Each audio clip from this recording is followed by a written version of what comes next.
This is the stuff dreams are made of. I'm writer-collector Ryan Condal. And I'm writer-collector Dave Mandel, and you're listening to the original movie prop collecting podcast, brought to you by Heritage Auctions, HA.com, sponsors of the December 7th Heritage Auctions, Hollywood Entertainment, Wizard of Oz, famous Ruby Slippers of Oz auction, and other treasures, which we're going to be talking about today on this exclusive live broadcast.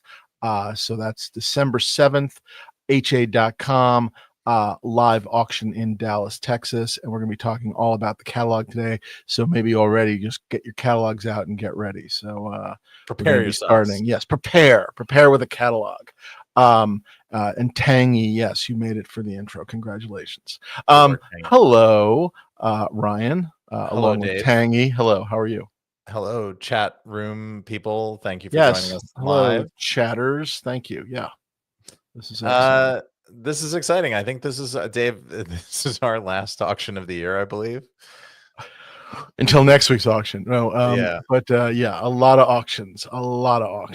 But this one, perhaps properly placed. That if you're gonna have the ruby slippers, you be the closer. Yeah, exactly. You plant your flag and you just sort of go, this is it. This ends it all. In a good way. Yeah. No more auctions ever. This is the last auction ever. Ruby slippers, and then we're done auctioning things. We're done. That's it. Right? Is that what they're doing? The end of all. It's the end of all auctions. After this is their way of saying that's it. There's nothing else to sell. We're going to sell the ruby slippers. Yes. Pretty incredible. But Stanley wants me to buy them. Stanley wants me to be launched to the moon. Since they're mismatched, I feel like we should buy one each, like split the lot and then each have one. Yeah. There you go. That'll force us to continue to podcast and then forever. I'll trade you the other one so you have a full set for your X-Wing. How's that? Perfect. Okay. What's new in props? Anything with you? Very little, very little this week. Actually, I'm sort of related to this auction, and apologies this didn't happen before. I was hoping to come in with this before, but the way schedule broke and everything, I'm actually going to see the ruby slippers tomorrow. But by the time you hear this, if you're not on the live episode, I will have already seen the ruby slippers. So I will just say they will be /are fantastic.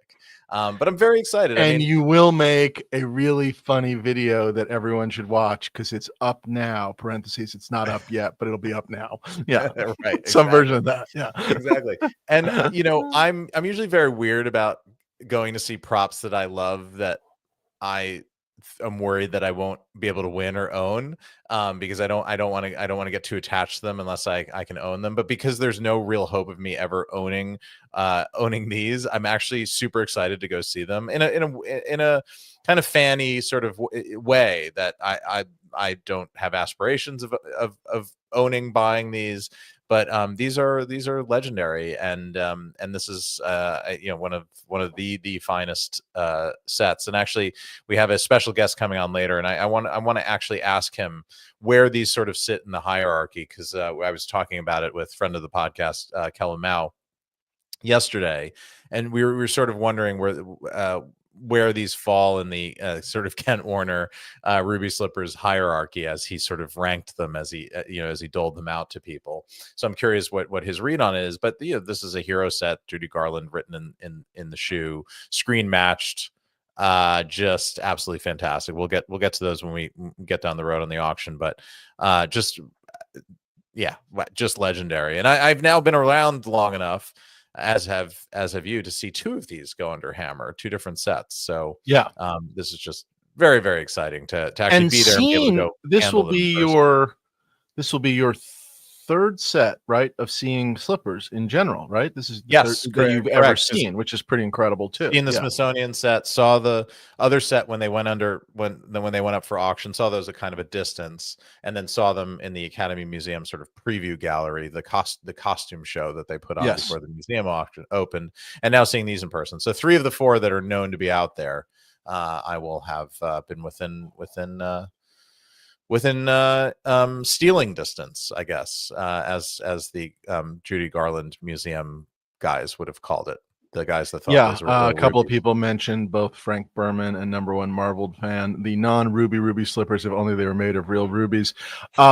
everyone should read the big article that is was sort of the follow-up to the robbery that kind of was sort of like, here's what happened. And the guy that stole them was basically led to believe that they were covered in real rubies, and that it was going to be basically like, get the shoes, pull the jewels off of them, and then just sort of, send the jewels to fences, and that's where the money was going to be made. Kind of excellent that it Step was 3, so wrong. Yeah. profit. Yeah. And as we so said, wrong. Yeah. This theory could be easily debunked with a pair of eyes. So, well, I do think he got in there and kind of it's like, I guess it was relatively pretty easy to break into the place. Like, got in there, broke into the place, and then was just like, oh, like that was it. Like instantly. Like, well, I came all this yeah. way. Yeah. Oh, go ahead. He was in his cat suit doing his gymnastics through the laser grid, right? He was like, a little dollop of sweat is going to drip off me. You know what? I'm going to let it drip because the floor here is not alarmed. I can urinate on the floor. No one's coming. Yeah. The janitor just saw me and is still pushing the broom.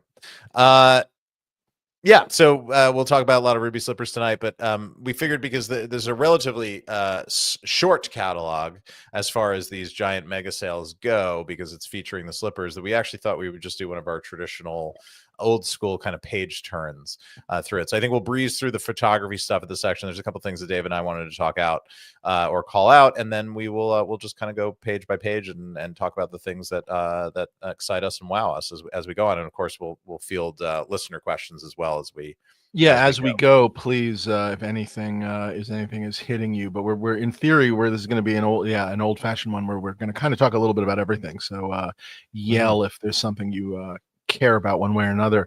Filmumentaries, yes, the Wicked effect. I did think about that. I mean, I don't think they thought about that when they were planning the end of the year. And I know the ruby slippers in Wicked are not red looking slippers. I guess they're sort of different looking, but still good timing also. Just Wizard of Oz craziness going on right now in a fantastic way for everybody, I guess. So I will tell you this, I'm not bidding on these slippers, but I will be watching live. I am excited and just curious to see it happen. Yeah. So yeah. Do we want to bring our guest in and kind of start with him and then go through everything, or do we want to do the photos and then bring her? I don't even know. We're really well planned out today, people. Sure. Yeah. Well, let's buzz through the photos and then bring very quickly exciting special guest on for the main event. So yeah, there's this struck me with like a bit of nostalgia, a little bolt of nostalgia, because this made me think of the old Profiles in History catalogs that always started with the classic photos and documents section from the kind of old Hollywood era, and it just made me remember my early days of collecting. And I was brought back in a way, so it was nice. It was nice to see this. Brought a little tear to your eye, made you feel young again. Yeah, well, young at heart. And so there were just a couple of things in here that these are all very cool, but there were just a couple of things that stood out to me particularly that I wanted to call out. First is lot one. I just really like this kind of this is very fun. A little piece of comic art by the great John Severin, known for his war art as much as anything. Oh, interesting. I figured you knew the artist. I was going to ask. Yeah. But a really just fun piece, a sort of fake, objects for sale at a fake Hollywood auction. A nice 3-page story that I was not familiar with this from Crazy or anything like that, or Cracked. Sorry, but very enjoyable little piece with some fun little gags in it. Item 1885, earmuffs worn by James Cagney during the filming of the Roaring Twenties. You get it? Roaring Twenties, earmuffs. So that level of joke, but still really, really enjoyable. Yeah. And this is 1971, so it's probably coming right on the heels of the MGM auction, is my guess. Is this? Yes, that's a good point. Probably a total response to that, which is fantastic. Yeah. Which started the whole Ruby Slippers mythology in a big way, at least in the public eye. So I thought this was a really nice lot one, and really enjoyed the jokes and the art. And I like the Rosebud, item number 5, sled with inscription Rosebud is not known for what movie or purpose the sled was used. which I No idea. No idea exactly. really enjoyed that. Very funny. My next one is lot 13, unless you had another one before. Well, that, I Dave. wanted to go picture by picture through the Anime Wong stuff, but okay, we can jump to 13. That's fine. Okay. Let's see. 13 is this the Easy Dracula tiger. one? Oh, one of the Dracula ones. Oh no, not the Dracula one. The London After Midnight. Lon Chaney and London After Midnight. And I just remembered this because we talked about this with Gray when we did the movie posters podcast, and this is Lon Chaney's lost movie, or presumed lost. And remember, he said that he was the first sort of non or person in the public to lay eyes on the only surviving movie poster of this movie. And I just thought it was so cool that this photo turned up for a movie that is known to was known to exist, but does not exist in its complete state anymore, or at least no one's found it yet. So I thought maybe you chose it because after living in Los Angeles for so many years and then living now in California for 4 or 5 years, that you felt this is how you are sort of looking and feeling, kind of a London After Midnight, Ryan, parentheses Ryan. This is me, let's say London after the new year. This is how I look. Yes, after, thank you, Dave, 3 months of zero vitamin D and daylight. But very good. I'm gonna buy this now and just so you can like put it next to your mirror and stare at it every morning. This is my studio ID photo. Let's see. I loved 22, which is the Jekyll and Hyde one. Just to take a peek at that, just because a nice little bit of like photo magic. Just because obviously same actor in both of those things. Just putting that together. So I thought that was kind of cool just to see. And I got a really good laugh, and I'm going to find it now. But of course, everything I'm scrolling through. There it is. 41. Jane Russell in The Outlaw, which I've seen the movie, and obviously, if you can remember from the Scorsese movie, The Aviator, with Leonardo DiCaprio playing Howard Hughes, and it's all about the breasts, and obviously even in this photo and the whole like holding the apple thing, it made me laugh that even the PR photos for the movie, like Hughes was unrelentless, I guess, on some level. So all credit to Howard Hughes. And I just liked that this was from the Andy Warhol collection. I liked that he that a bunch of these were from the Gilda one as well, which is the next one. And then did we call this out 89043? Did we talk about this? You and I talked about it, I think, offline, but we didn't talk about it on the podcast. So 89043 is a picture from a photo shoot, and it's marked, I guess, killed, which obviously in this case is a little ironic. It's a picture of Sharon Tate topless on a pool table at Summit Ridge Drive. And what was interesting, beyond obviously the Sharon Tate and the address and the Once Upon a Time in Hollywood connections, was the photo was taken by Jim Silk. It says James Silk, and Jim Silk is a wonderful, he's a wonderful everything, but he's also a wonderful comic art illustrator who Ryan and I are both lucky enough to know a little bit. A friend of the show, Calvin Mao, is very good friends with him.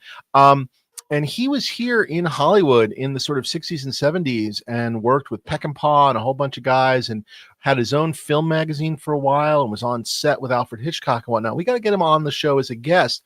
I had no idea he'd ever been a photographer. I'm not surprised, but it just to see a picture that he took was really, I don't know, I thought it was really incredible. And Jim is a bit of a Renaissance man. Yeah, I mean, he's been a writer as well. Yep, a screenwriter, a book author, writer too. Yeah. Yep, sorry, an accomplished artist, an accomplished illustrator, and has ran this film magazine. I mean, he interviewed Alfred Hitchcock. I mean, it's really, his stories are kind of legendary. And if you if you can get them going on one, they're just fascinating to listen. But I was cruising through the catalog and I stopped because I recognized that it's Sharon Tate, so I stopped to read the description of what it was. And when it said James Silk, it clicked. I sent it to Kelvin. I said, "Is this Jim?" And he's like, "Yeah, it was him." And he was there, and he actually he had said that she was pregnant early wow. days in this photo, so it's that close to the Manson murders. So very, very sad, but just a really interesting piece of Hollywood history there. Brian Peck jumps in. Jim Silk interviewed Hitchcock a couple of times for his magazine. Yep, totally. And I think was on set a bunch, which was really cool.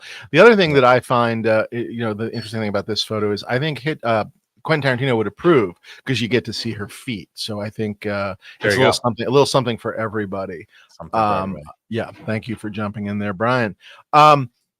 I also like. Go ahead. Yeah, I was going to go to the Metropolis lobby card. This is lot 45. It's listed as the only one known to survive, and it's the kind of the key lobby card with Maria on it. And so, I mean, essentially a great photo of Maria herself, Brigitte Helm as Maria. And I thought, wow, that's great. It's just so rare to have anything for Metropolis printed in that, the official posters and certainly lobby card, all that stuff is like hen's teeth. So it was just neat to see one. And I don't care, but obviously because it's an early version of C-3PO, I will be bidding. So that's always good. The next two lots were really neat as well. We should have Anthony Daniels on to talk about that. Oh my gosh, he would. I bet he's got some anecdotes he's never told anywhere before. The next lot, the King Kong and Mighty Joe Young photos, just gorgeous. And then the first prop makes an appearance, which is one of the gas bombs. With as good as the bomb is, the wooden case that says gas bombs is like, I mean, it's just almost out of a cartoon, almost in a great way.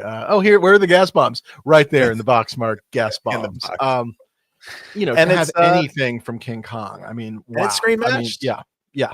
It's screen matched. That's so great.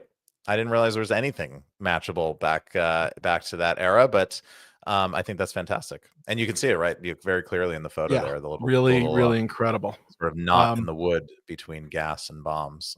It's right there. So very cool. And then if we jump to the next lot, 89048, this is incredible. It ain't large.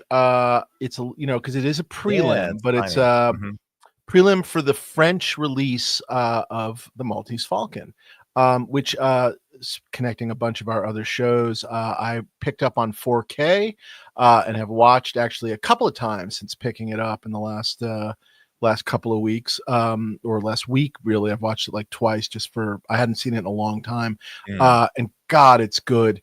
And this is a much better, the American Maltese Falcon poster was always never a great poster. And this one is a really nice looking poster. It has a little bit of, I don't know, just a little charm to it, among other things. So, for me, this is actually the poster that I think about when I think about Maltese Falcon posters. So to see the prelim art for it, because I like you have always preferred the French one, and also this comes in that French grand size too, which is the kind of the RUS 3 sheet. So it really, I mean, it's a total statement piece, but I just really, really, really like that one.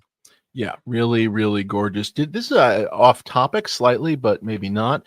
Did you ever watch the AMC Sam Spade show? I'm sorry, Monsieur Spade, they called it. It was the It is not here. I can't. It's like it's in the Apple store, but then you go and there's no way to buy it, and it keeps trying to link you back to AMC Plus, and it just says not accessible in your country. So I have to figure out VPN or something, but I you've mentioned it before. I wonder if they'll send it around for award season or something, maybe in some way that you'll be able to watch it easier. Yeah, I know I have mentioned it, but I was actually having rewatched the original film a couple of times. I've been actually thinking about rewatching the show, which I really did enjoy.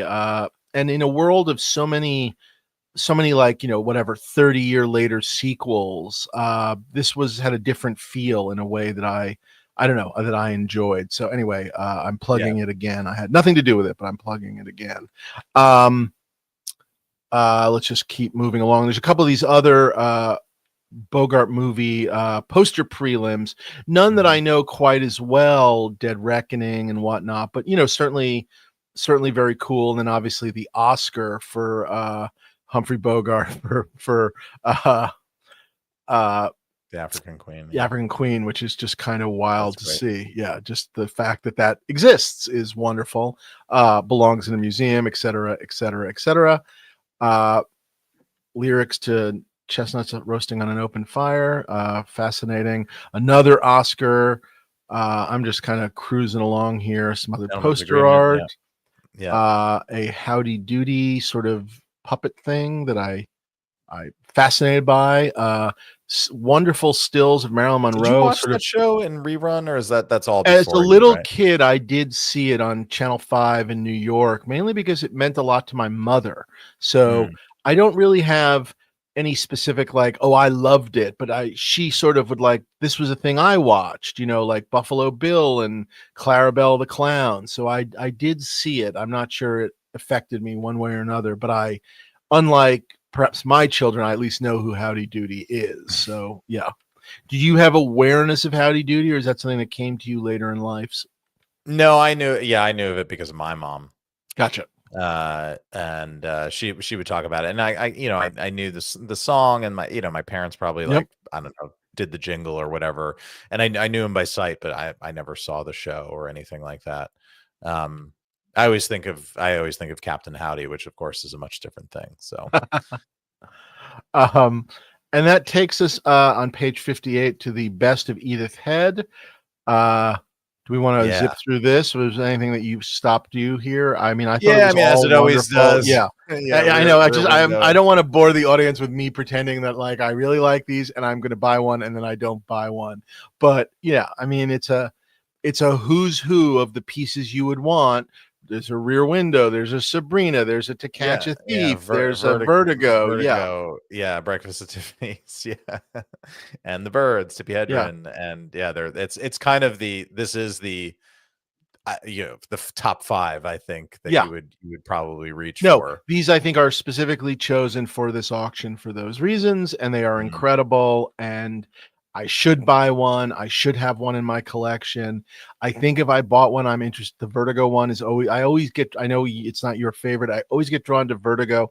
This one is more of a little scenelet with like her in the flower shop, Yeah, which I thought was kind of interesting. I yeah, don't. I wondered if that meant it was an actual costume design or if it was something perhaps I forgive me, like more after the fact, because it doesn't have the notes on it like that are sort of yeah. like Like as in lot costume designing. Yeah, 71, and you see that one's been torn out of the sketchbook and all that. The Breakfast at Tiffany's one, that design has the notes on it. yeah. Uh, yeah, yeah. So I wasn't But sure, all but great all stuff. really cool. And then there's a crap load of Disney posters, all Again, things that I wonderful. Yeah. love and Yep. want one day, and Oh yeah, other again, things I aren't pulling my always, the attention. two for me, the 2000 Leagues was always a biggie, and the obviously Pirates of the Caribbean.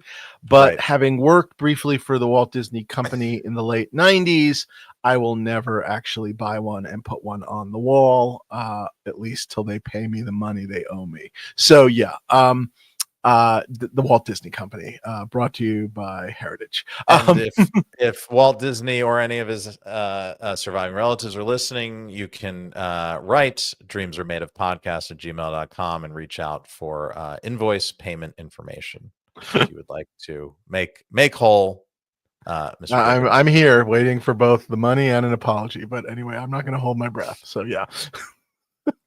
Which is more Um, likely? I once got called. Did I ever tell you this story? I once got That's the way. called.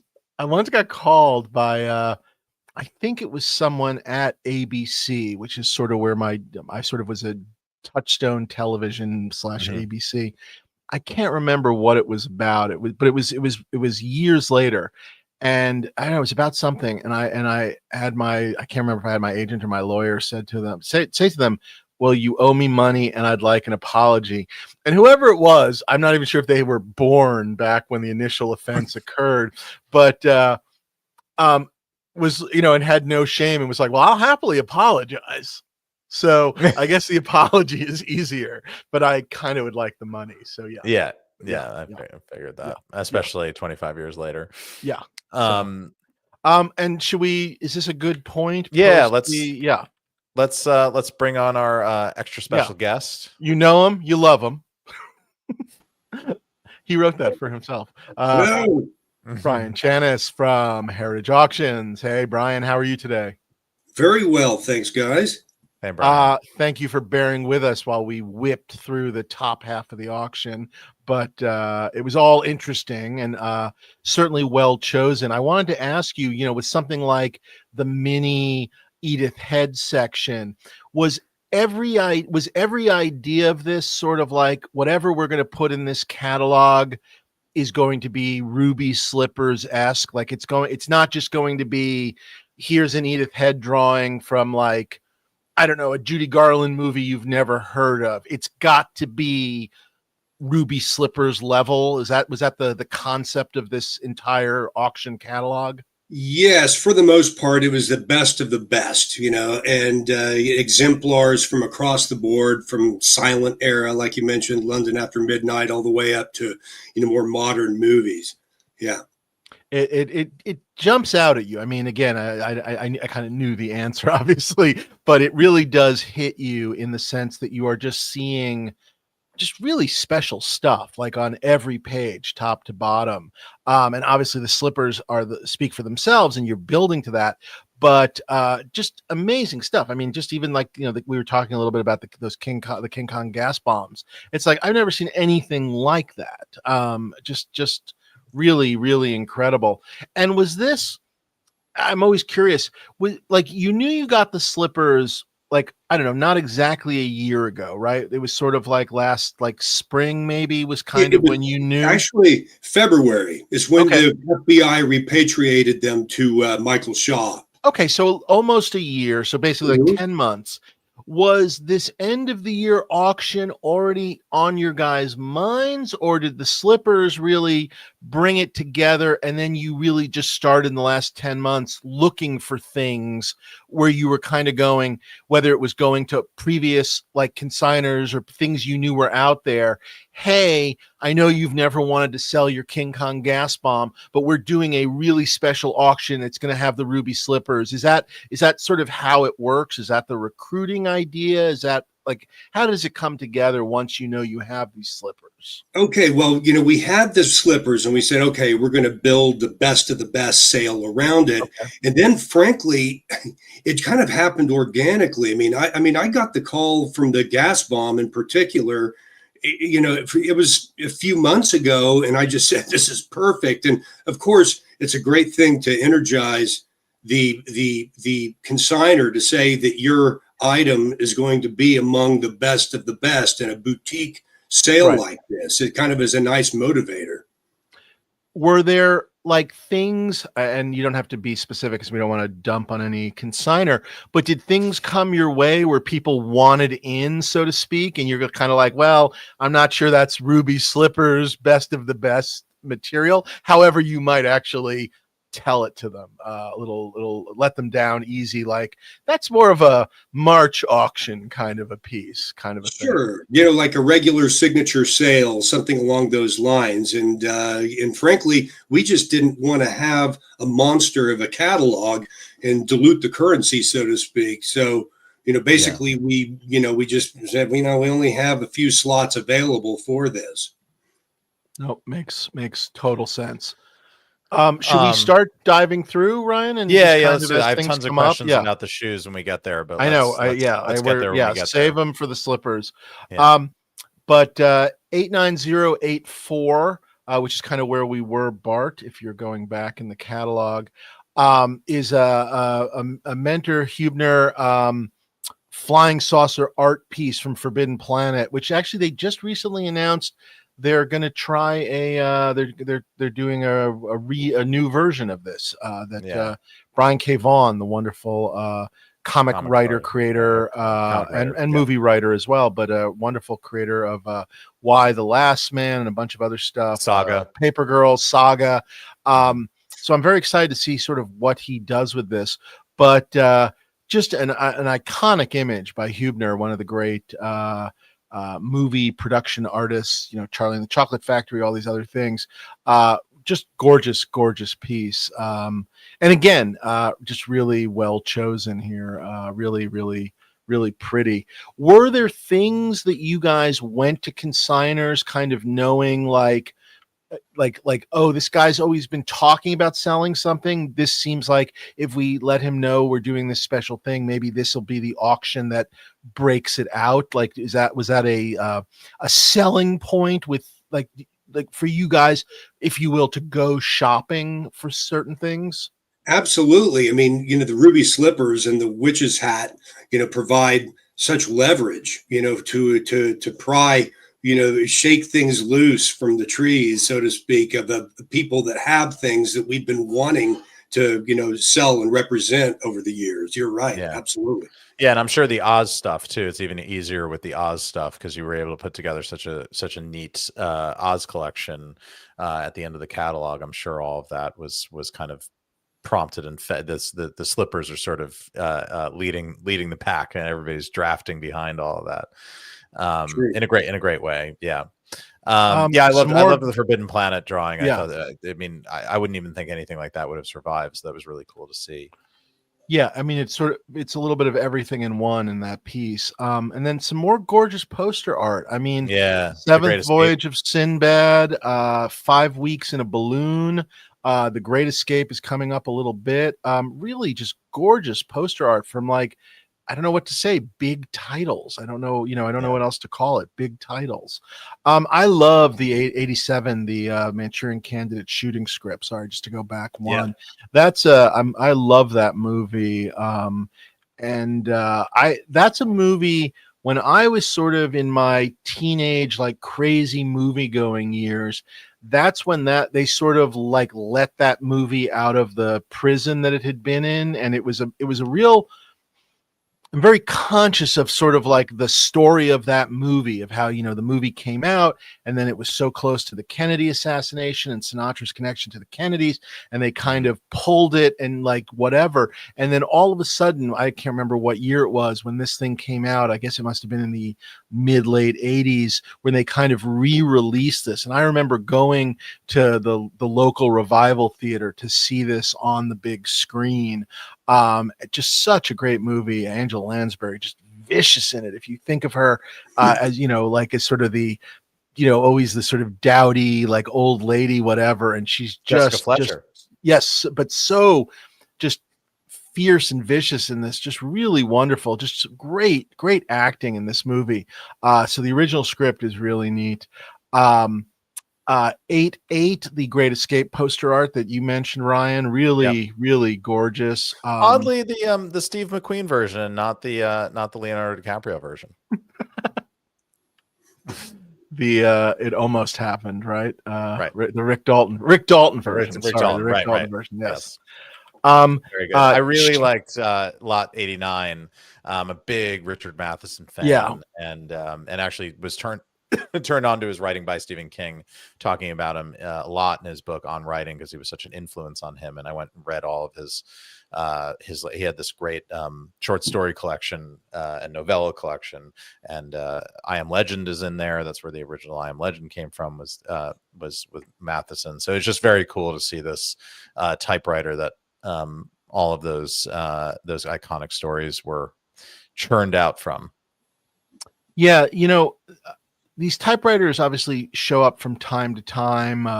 Tom Hanks for a long time collected them. And Brian, I'm losing my mind. Did you guys do your typewriter auction? Did you guys do a separate typewriter auction within the last year? Oh, that was Bonham? Oh, okay. Okay. We've handled them in the past. I mean, it was about 2 summers ago we sold Orson Welles' typewriter, but we didn't have a particular typewriter sale per se. Even the Wells one, which I do remember seeing that. I mean, I again, this falls under the category of like things I should buy and never do. Do you sort of feel that way, Ryan, that you're not going to bid on it, but it's incredible? Or Yeah, are I you mean, thinking about it? Yeah. it's great, but I unfortunately I've been expanding my my monkey radiator cap collection, and I've just run out of room for typewriters. They sit nicely on the lip of the typewriter. Chance H. Mitchell Media, Brian, points out that he remembers you and Joe as being part of the reason he got into serious collecting through your show Hollywood Treasure back in the day, Yeah, and the episode on the slippers. So yeah, there you go. you're to blame. That's a long time ago. It seems like, it was what, 14 years ago, I think. Close Was to that that. long? When you guys Oh were, my God. it doesn't seem that long ago, but when you guys were doing that, because you were doing your job, but then also you guys were shooting the show while you did the job. In pure hindsight, was it just madness, a little bit of like kind of trying to do your day job, but also the cameras? I have to tell you, my family life suffered. My son was like maybe 4 years old at the time, and it was a great experience. I wouldn't trade it for anything, but I'm kind of glad, in a weird sort of way, that it kind of came to an end. Right, that you're not still filming it right now. Yeah, Right. I can imagine. Yeah, it was Uh, fun. It was great. That is excellent. All right, let's jump to 90. This is a full Barbara Eden genie costume, the signature pink harem costume. A real lovely piece of television history here. Really, really gorgeous. For those that remember the show, I have lost all track of who does or doesn't remember I Dream of Jeannie, but certainly I saw this really 'cause neat. Nick at Night, the Nickelodeon sort of ran all of the 60s television. So that's how I Dennis the Menace and That's Lassie, excellent. 60s Batman. I was all for me. It was the kids channel. That's where I got all that stuff from. The thing that always makes me laugh is, this is, you can see the dates on the show, 65 to 70, how racy this was considered for the time. You know what I Yeah. mean? Like that this was like, there were people objecting to this show. The idea that like, I guess her They were belly, breasts, for David. lack of a better word. Yeah, Breasts. no, exactly. Yeah. Just kind of funny. And then continuing the 60s television theme, and certainly this area stopped me in my tracks. We can kind of talk about all of them. Basically, lots 91, the next 5 lots forward, we've got sort of a tunic, shorts, and tights from Batman, followed by 2 gloves from Batman, followed by a couple of scripts, props, and different things, Joker costume, different things. So lots of odds and ends, but somebody's complete Batman sort of collection. I actually think I know whose it is. I won't say anything, but I was surprised he was letting go of stuff, because I thought this stuff, I knew he loved this stuff. The Batman one, the 2 lots together, you would basically have, you wouldn't have a cape and cowl, and you wouldn't have the boots, which you certainly, and you wouldn't have the symbol, but you certainly could you could repro those while the hunt went on. And it was definitely something, as somebody who has no pieces of the Batman, I'm definitely I stopped in my tracks. I've had my experience, with the Superman tunic that I was never able to finish. So it does partially, I don't know, worry me that I won't finish it. And yet the opportunity to get these pieces, the gloves in particular, I feel like if the suit, the trunks, and the tunic, if it didn't have the gloves, I think I'd be less interested. But the gloves somehow push the ensemble, I don't know, up a level, for me at least. And I am definitely, I'm intrigued, I guess I will say. Yeah, those are those feel like rare and hard to get.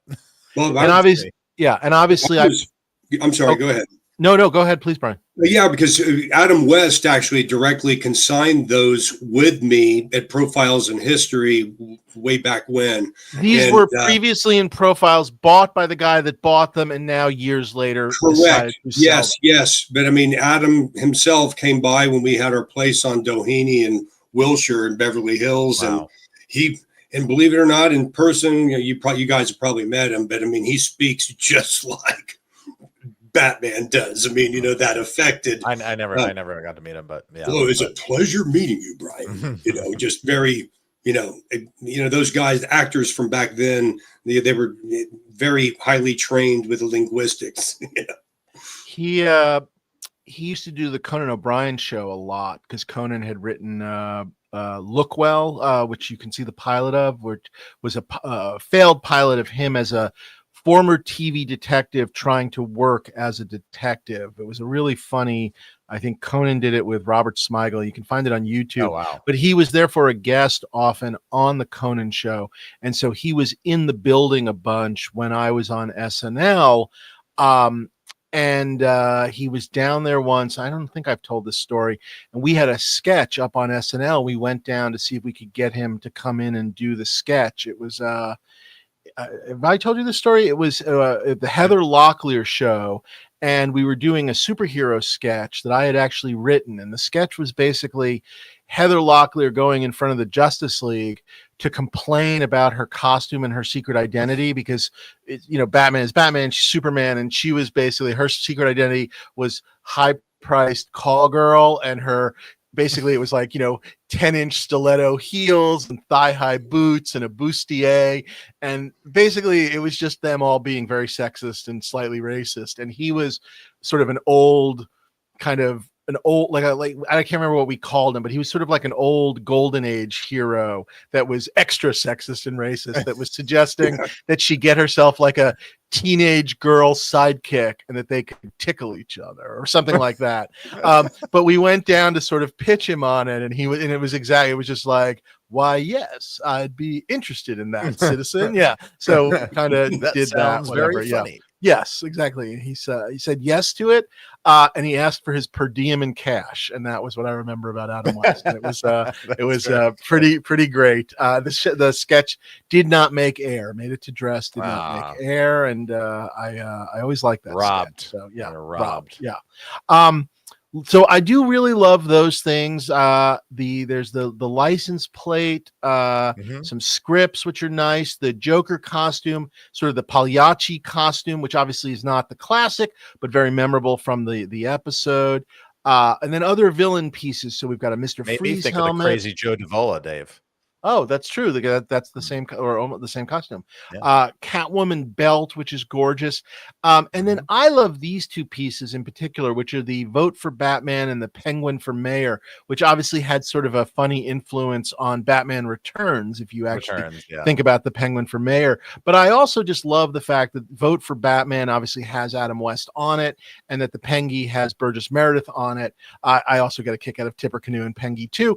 But in terms of sort of in movie posters, but actually, or in movie poster props that, like, I don't know, to me, you put on your wall, it's like a perfect, like the Batman thing is a perfect, just like 60s Batman piece to go on your wall. So I was, I didn't mean to jump down, but these two sort of hit me in particular. So I really did. I really dug these. The art was very cool too. Of the Catwoman mobile was very neat.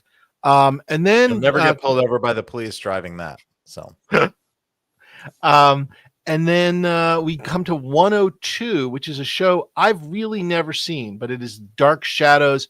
I do know this is Barnabas Collins' Kane. He's the main character, and that this Kane is very, very, very special. You ever watch that show? Either of you guys? No, I mean, I was sort of, the Tim Burton kind of resurrection was really my, I was aware of the show because of that, but no, I've never seen it. I was really young. I mean, when they were playing that on daytime TV, when I would come home from school, and it went over my head, but I loved the gothic, scary mood, and I couldn't keep up with the with the plot line. But I even had the board game that I didn't even know how to play, but I loved it. I mean, full on sort of cult hit. It was kind of like a sort of a vampire, almost like soap opera. Yeah, in an interesting way. I think for people that are fans, this is I think this is like where perhaps we're not giving it enough, sort of what's the word? We're not sort of paying it enough heed, but I do believe this is going to be a big item, that there are people out there that have been waiting for one of these things. I do believe others have sold previously, but this is a pretty special item. I think his cane. This seems like the thing Yeah. from. Yes. Yeah. If you were going to have something from this would be a pretty, like this would be the thing to have. So I'm curious to see where this one goes, just because it's so specific and so special. A little bit like a radiator cap, if you think about the handle of the cane being exactly an anamorphic, an animal, obviously there. So, no, we're not going to do the dare I say take a shot thing. And actually, I think I'm doing it less, but we'll see. Dare I say I think I'm doing it less. But this brings us to 103 Star Trek. This is pretty cool. Bridge stuff, plays, the screen match. I love seeing it from behind. I love that behind shot of just seeing the wood and like how they stuck it in. Yes, exactly. It's with some of the other pieces that either the museum or the Paul Allen estate have been selling in the last year or so. You could be getting a lot of Star Trek original series bridge has sort of come onto the market. Mm-hmm. This one obviously a little more compact, but very special. I mean, this is I don't know what to say. It's a little image that I remember, the color scheme and whatnot. Really, I don't know, really neat. The warp drive, Scotty's warp drive, very, very cool. And just kind of fun to see. So yeah. Moving along. Captain America's the Hero Signature Stars and Stripes motorcycle helmet. Well, this is pretty neat. Where did this bad boy come from? This was from the assistant director. That makes sense. Really cool looking. Yeah, for really some reason, fun. When I first saw this, I thought it had come back, but I guess I was thinking of the bike. So what? But yeah, what a cool piece. And now the bike just went around. So and did very well. So in theory, somebody's going to be out there looking for the complimentary piece. Really, I don't know. I know obviously the Avengers tie-in. So I think that's good.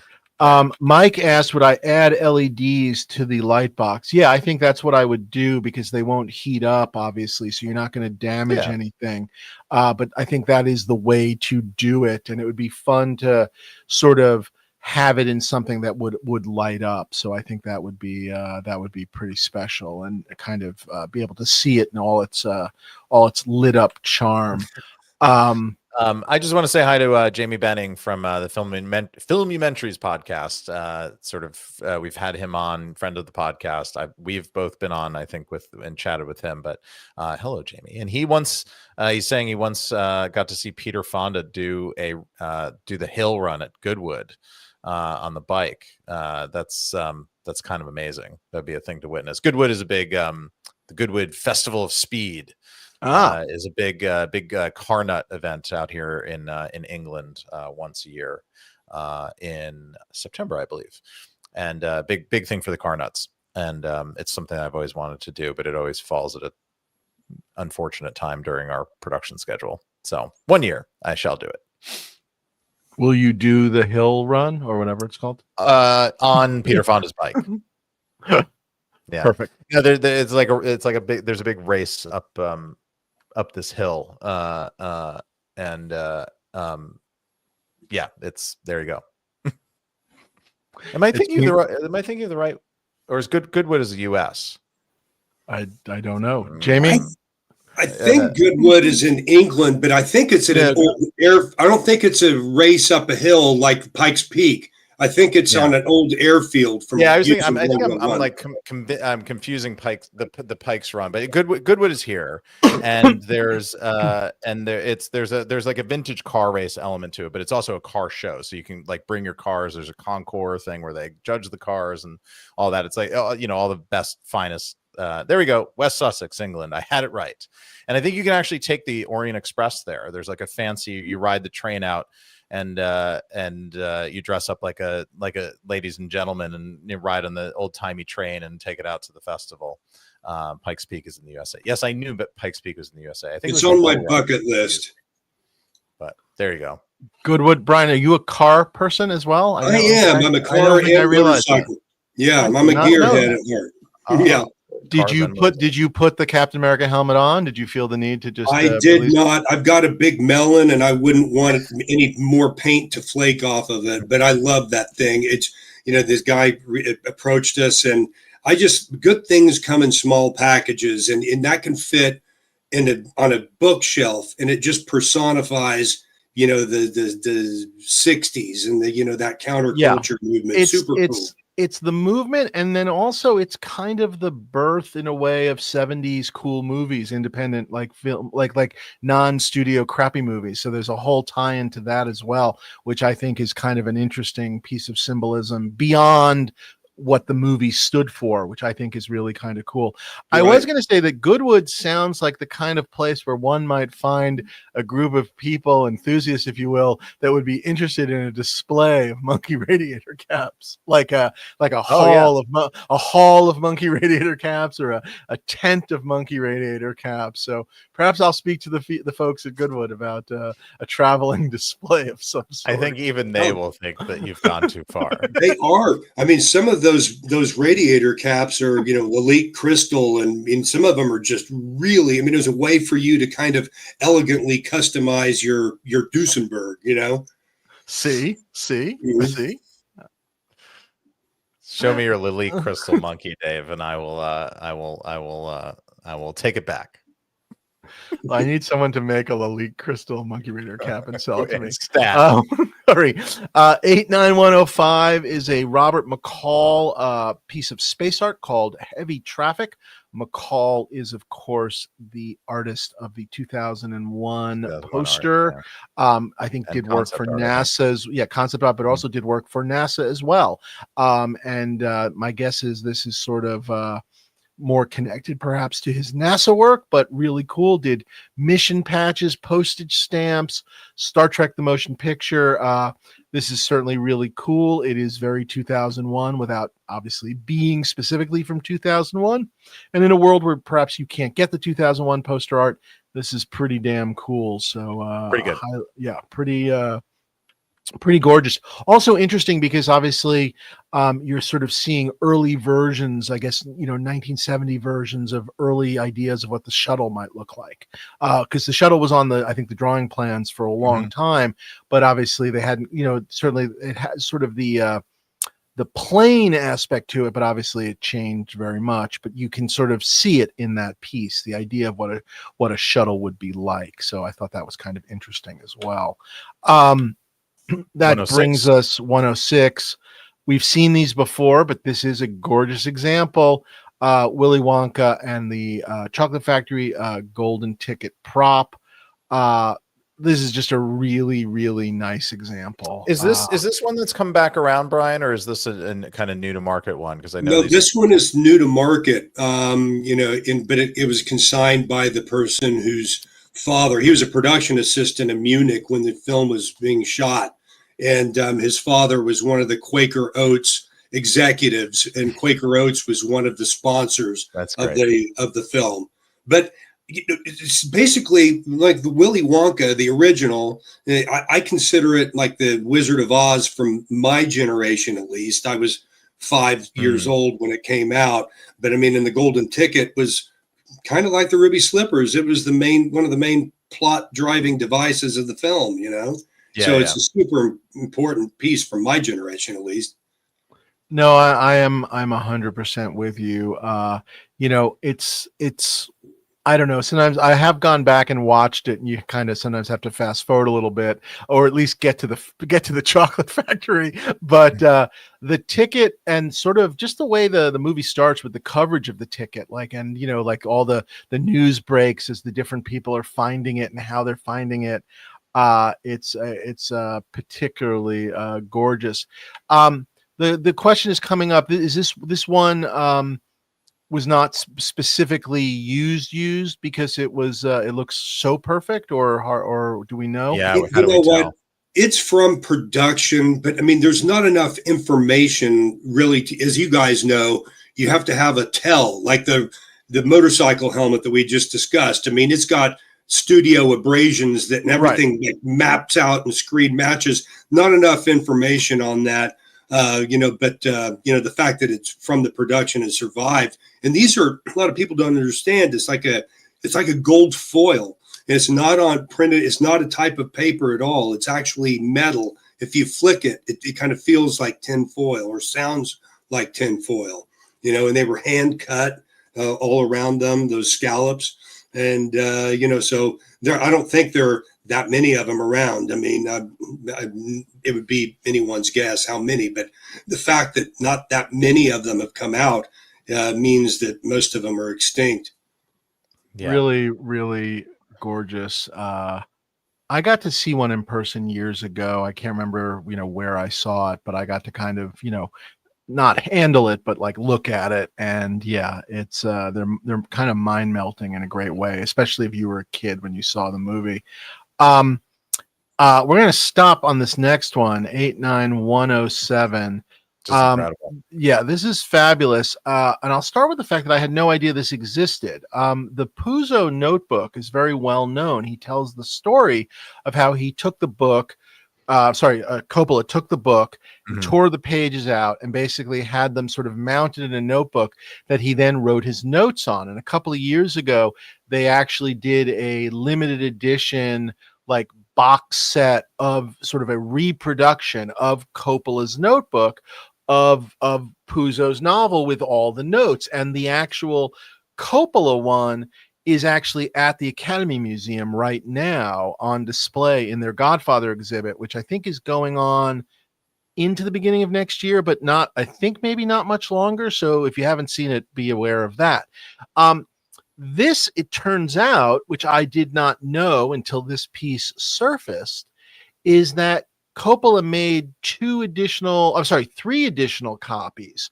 One for the producer Al Ruddy, and two, if I'm understanding this story correctly, Brian, for Mario Puzo, so that Puzo could have one in LA and one back in New York or Brooklyn where he lived. So depending on where he was, he could reference it. And Correct. I had asked you this question when we spoke previously. So what this is basically a Xerox of the original Coppola book, but then Puzo has added his notes on top, and that's what you're seeing in some of these colors and whatnot. And so you're kind of getting the original, a sort of a period original copy of the Coppola notebook with the additional Puzo notes on top of it of, one of the greatest movies ever made, of this archive of it. And tell us who this came from, because I think that's part of the fun of the story, Brian. Oh, yes. I mean, well, the thing is, what's interesting, this came from Mario Puzo's assistant, Janet Snow. And in the catalog description, I urge you to read it and read it carefully, because this is one of those things that when I wrote it, it's kind of hard to get your head around it, because this actually was compiled by Francis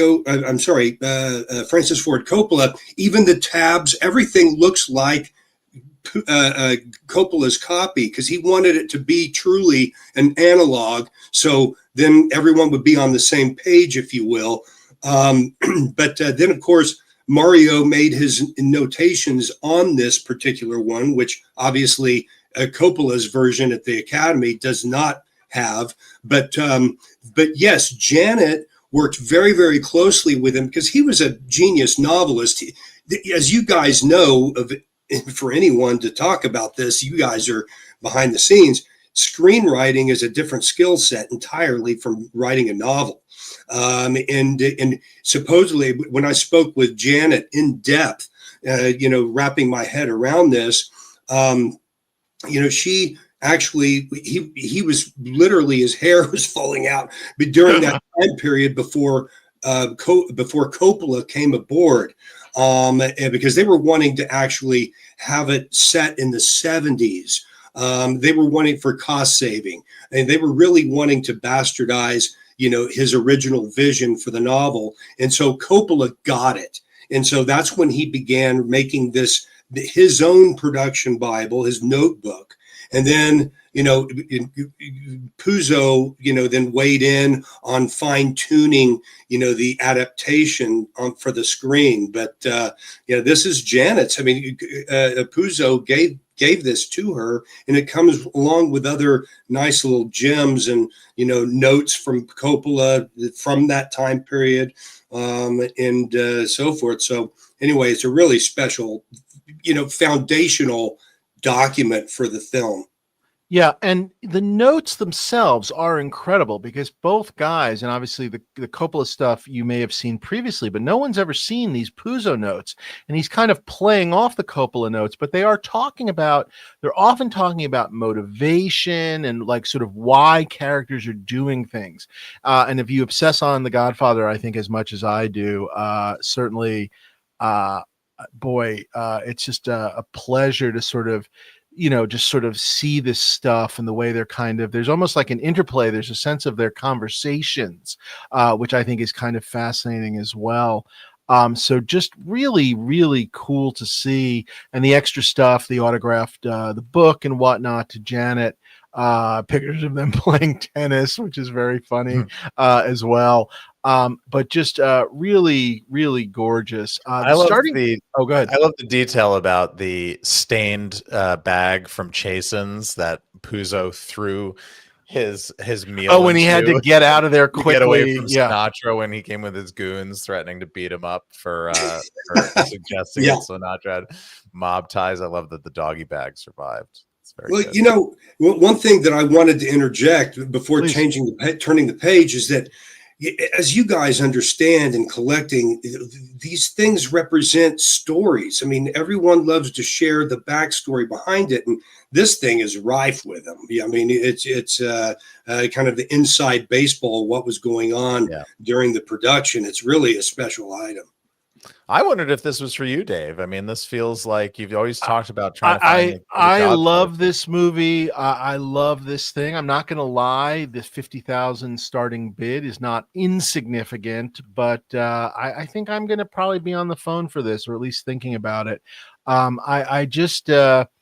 It's funny. As much as I'm interested in the contents, I do love it as an object. I mean, I know that sounds silly, but like, I love the look of the book, just to actually sort of, yes, one of three, but still really, really something. So something I'm definitely going to be thinking about a lot.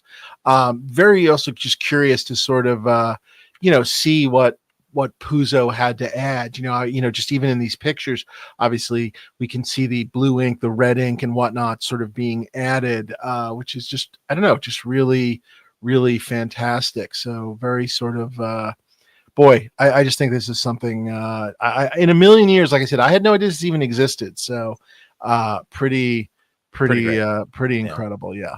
Really a special item. And Janet is still with us. This came directly from her, right? She's as sharp as a whip and such a sweetheart. I loved hearing her boots on the ground, direct primary source testimony about this era. It was fantastic. I think the key would be to win this and then beg for like a lunch or breakfast with her. That would be the move.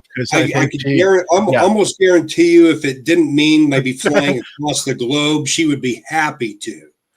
Yeah. Well, we'll track her down. I think that'd be really something special. An amazing item and worthy of inclusion in the best of the best, the up to Ruby Slippers-esque level piece. So really, really special. Indeed, yeah.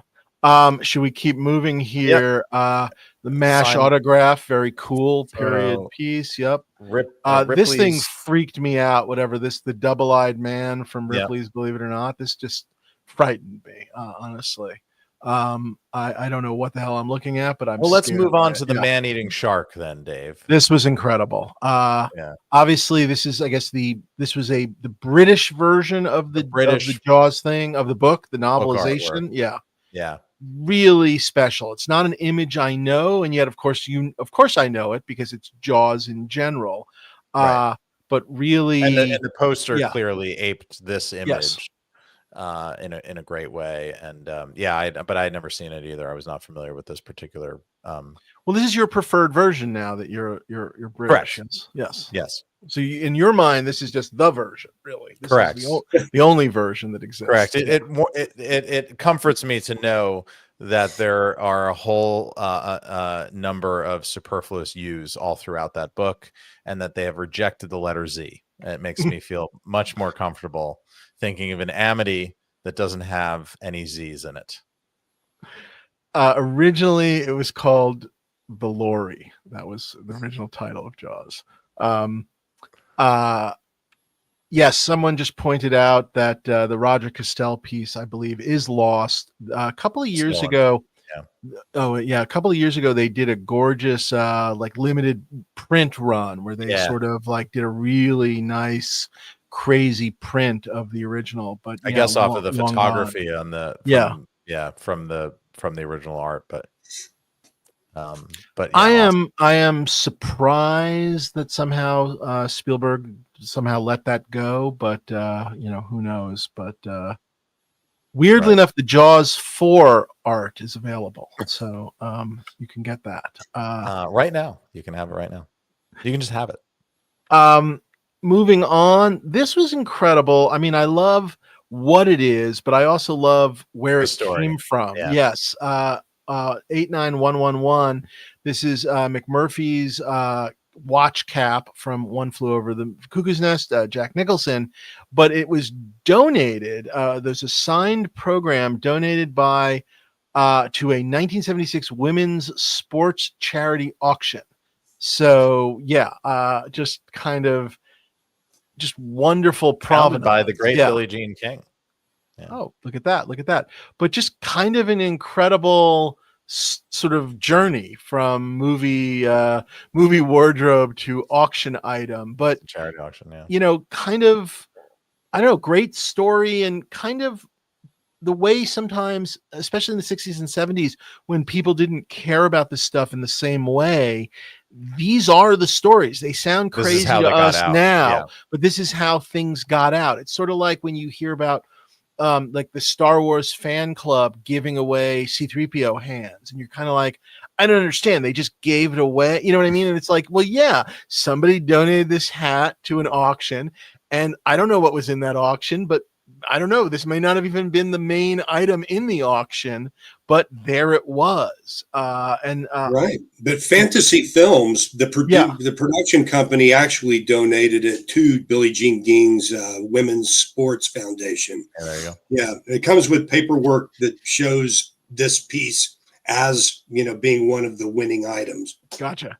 I would laugh that like the people at like Billie Jean King were just like, oh my God, that stupid hat. It was like the low item in the auction. Like everything else was like signed tennis rackets and things. And it was just like, oh God, we got to put that hat in. But here it is, this incredible hat now for us. But really, I love the piece. I love the story.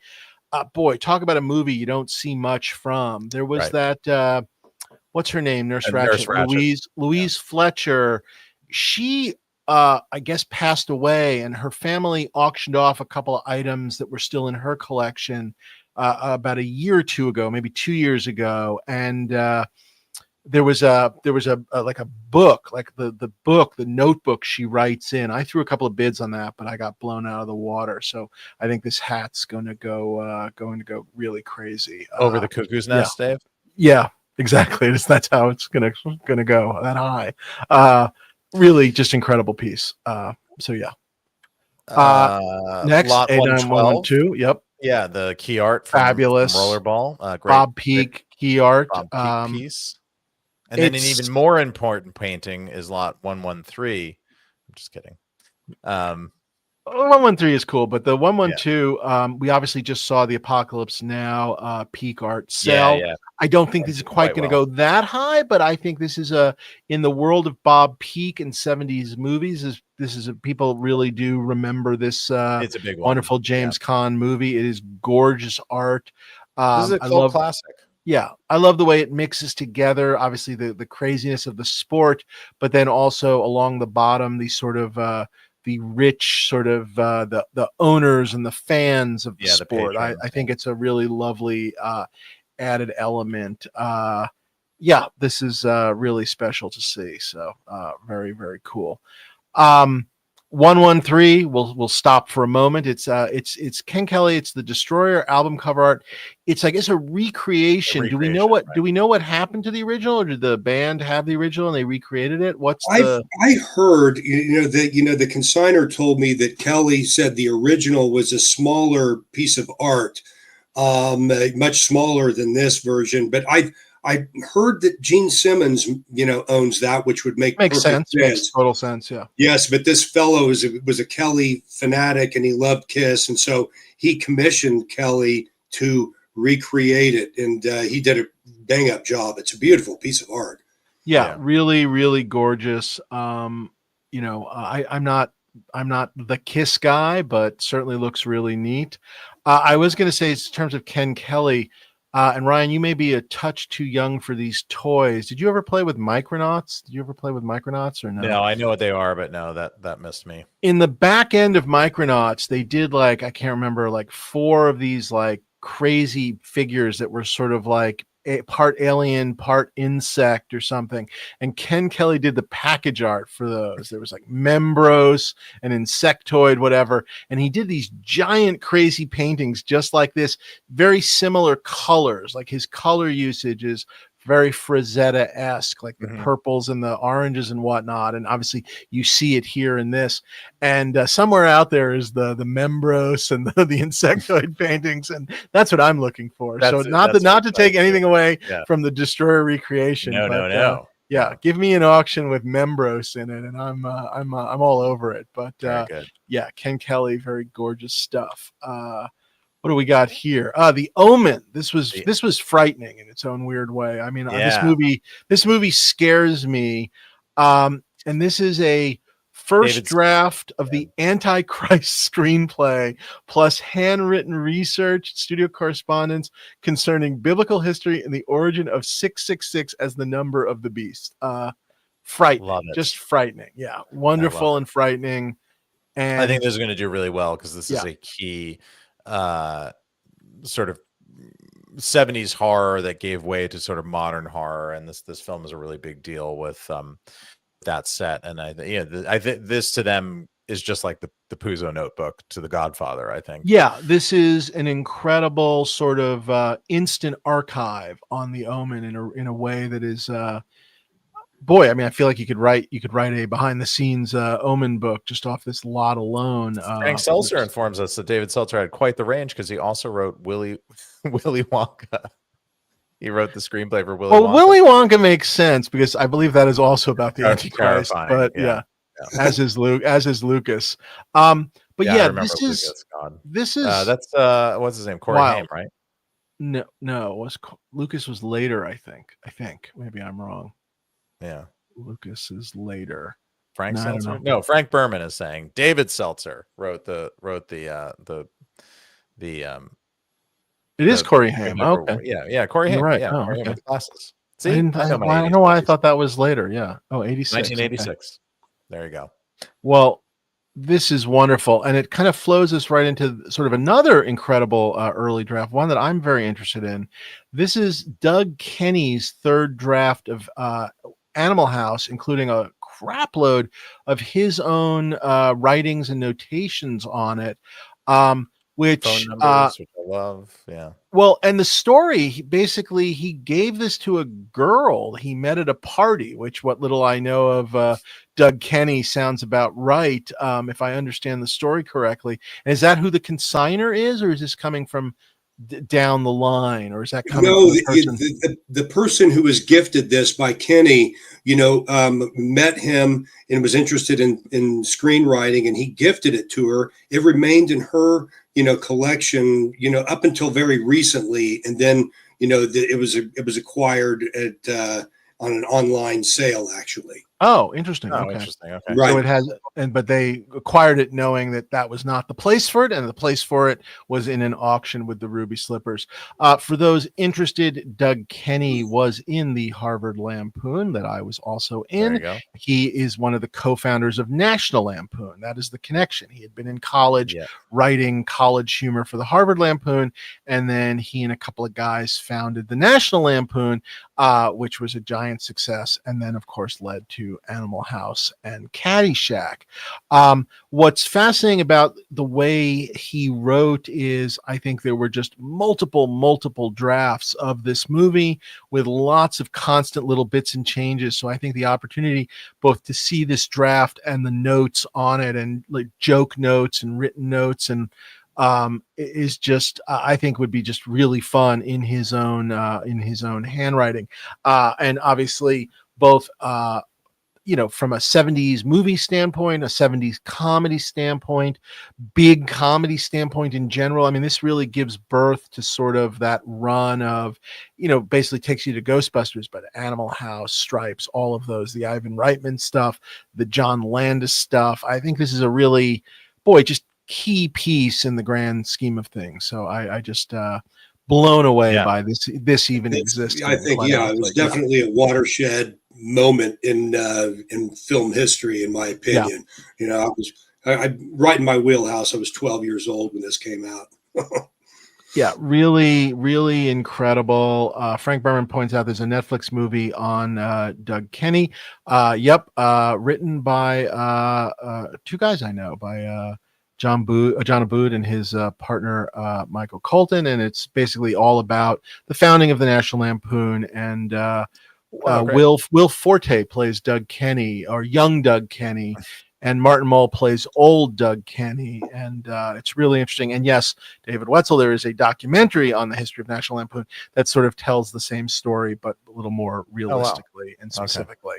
Okay. And there's a good book too. There's a book as well that it came from. And Seth 410 points out he fell looking for a place to jump. That is the famous story. He committed suicide or fell in Hawaii after some sort of insane bender with Chevy Chase. And the joke that was always said about Doug Kenny was that he fell looking for a place to commit suicide. So you people know a lot about Doug Kenny. I'm very impressed. I thought I'd be explaining more of this. Yeah. Really, really fantastic, and a very reasonable starting bid, which brings us to another incredible item, 116, which is this just wonderfully insane insert poster signed by everybody. I went through this, and honest to God, I think the only signature you're not getting, and I do mean the only signature you're not getting, I don't think Alec Guinness is on this, and otherwise it's everybody fucking else. Literally everybody fucking else. I'm not sure. Ralph McQuarrie, I see. Oh, yeah. I mean, Lucas, McQuarrie, Kirshner, the effects guys, the every actor in the world. I mean, there's probably actors on it, like in parts you don't even want on the poster, but pretty incredible. Gary Kurtz is on there. Mark Hamill is on there. All the stars of the film are on there. It's pretty insane. And I kind of love that it's on the insert because it ain't so big. It's an easy frame. Stanley says too many signatures. I don't know. I understand what you're saying, but I kind of enjoy it as a whole. I enjoy the insanity of the quest. Yes, and having it all bottled into this little package. I do. Let me be really clear. I would have no interest in being the guy walking around with this poster trying to get the signatures and being like, oh fuck, I've got to get John Morton, who played Dak, and oh fuck, I missed out on Alan Harris, who was Bosk. I don't want to be that guy, but it would be very enjoyable just to go to an auction, bid, and win this thing and put it in a frame and be done. And then all I got to do is take it. I'll just take it, or maybe I'll take it to the next Alec Guinness signing, and I'll get him to sign it. There you go. And then I've got it's perfect. Yeah, there you go. I've got a couple of fake Alec Guinness signatures right here. I could put on there. Perfect. Really, really fabulous, sort of an all-in-one instant autograph Star Wars collection. And this was followed by, and Brian, take us through what this is, 89117. These were really neat to see. So these are basically second unit drawings done by Lucas for the second unit camera guy. Am I getting this right? That's correct. You know, this I forget the name of the originally hired second unit cinematographer, but he passed away very unexpectedly. Yes. So in the beginning of the production, and so George, I think this is a little nice microcosm, and it basically tells you how hands-on George Lucas was, because for the second unit, he wanted to show this new hire, and I forget, it's on, what does it say in the title, who is the artist, the actual second unit director? It's hand-drawn stuff with annotated Harley storyboards. Yeah, from Harley Cokless, the second. Cokless, that's right. Yeah. So Cokless, basically was shown these, and it was drawn and then annotated with a little storyboard notes by George Lucas himself to show exactly how he wanted these scenes to be shot. And so it's really quite special. And it came, Art Consigner got it straight from Cokless's possession. Gotcha. Yeah, it's the Wampa scene. It's basically Luke in the Wampa cave. You can kind of see his drawing of the Wampa, which is really funny. These look like my storyboards. Yeah, mine are even worse, if that's hard to imagine. But really nice with all the Lucas writing all over it too, which is really kind of neat as well. So yeah, really something you don't see. I've seen little Lucas sketches, I've seen Lucas notes, but I'm not sure I've ever seen full-on boards like this on, like, if you will, storyboard paper. So yeah, pretty special in a really good way. Yeah. Yeah. Again, inside baseball, right? I mean, it's behind the scenes, and people are not really. This is the first one I've ever seen, and so in my career, so I think it's incredibly rare. We're gonna skip the next one. I'm sorry, Brian, because I think I know who they're coming from, and I don't care for the person, so they can eat a big bowl of shit. So sorry. Moving on. Stephen King's Children of the Corn. This is frightening juvenile artwork. There's nothing more frightening than screen used artwork. Yes, really scary. Yeah, it really is. I mean, because this it came from the collection of the producer, and then and it was consigned by Fritz, who was the director, and all of the proceeds are going to the Sioux City, Iowa Community Theater, because that's where the casting agent was from. And if you look at the screen capture from the opening sequence, you can see her name pop up. And so this is one of those, that creepy juvenile crayon artwork that kind of tells the story. And I think there were 10 panels, if I remember correctly, that were seen to kind of see how and this one's really special because her name came up when this particular panel, and that's why they chose it for this particular event. But it's signed by some cast members as well as the producer director, and I mean that movie was pretty creepy if you remember. Very creepy. Yeah, they've done a redo, right? They've remade it again since. I mean, I know at the time they did like 5 or 6 sequels, like more sequels than you can even imagine, I think, back in the day. But I think they've done a reimagination of it as well. Yeah. And that kid that plays Malachi just scared the hell out of me. Right. I haven't seen this movie. I saw this movie once on video cassette a million years ago, and I can remember the name Malachi and how much I was freaked out by it. So yeah, put it right in the freezer after that. Not happy with that movie. It scared me very much. So yeah. 120. This is Brian Bysouth's original art for the Supergirl poster. Yeah, the Helen Slater movie.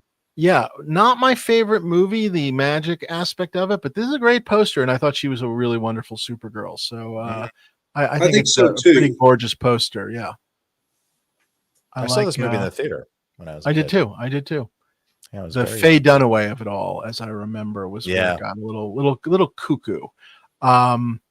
but she was great, and obviously this really does feature her as much as anything. So I don't know, really, really wonderful. And this came from the artist himself, which is very cool. So a real opportunity here. So I thought that was really neat. Let's see. Another incredible sort of archive, if you will, 121. Miami This Vice. this is the Miami Vice, Anthony Yerkovic's handwritten 180 plus page manuscript, first draft screenplay for the original 2-hour pilot episode, Brothers Keeper, where Tubbs goes to Miami and meets Crockett and blah, blah, blah. Love at first sight. Really incredible.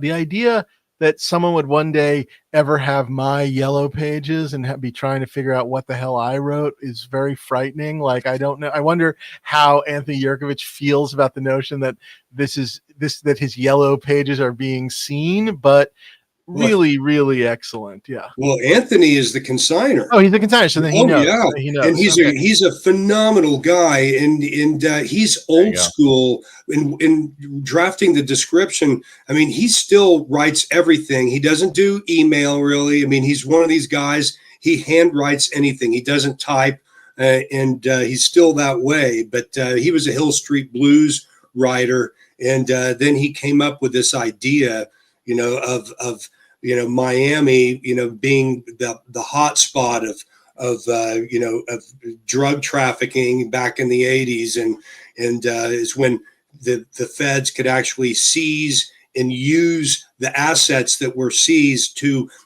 go undercover, drive Ferraris, drive fast boats, wear expensive Rolexes, everything like drug dealers were, so they could infiltrate. So, but Miami Vice, for people that didn't live through the 80s, it's hard to tell people how important it really was. It was kind of for fashion, for the way cinematic TV. Yeah, I mean, it was I think it was the first time cinema came to television where it felt like you were each week watching a movie. It was just all of a sudden it was a leveling up in a way that there were expensive shows, your Dynasties and Dallases, but at the end of the day, they had expensive costumes and a lot of sets, but like nobody was really paying attention to the music, to where the camera and what the camera was doing. And this was incredible.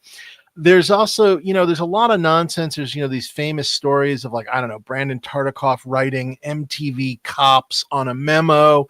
Michael Mann was involved, and obviously he had a lot to do with it. But if you read the description, even Michael Mann in here says Michael Mann did not create Miami Vice. Michael Mann says Tony Yerkovich did. And it's really to the credit of Yerkovich, just what an incredible, just thing this was. And so important.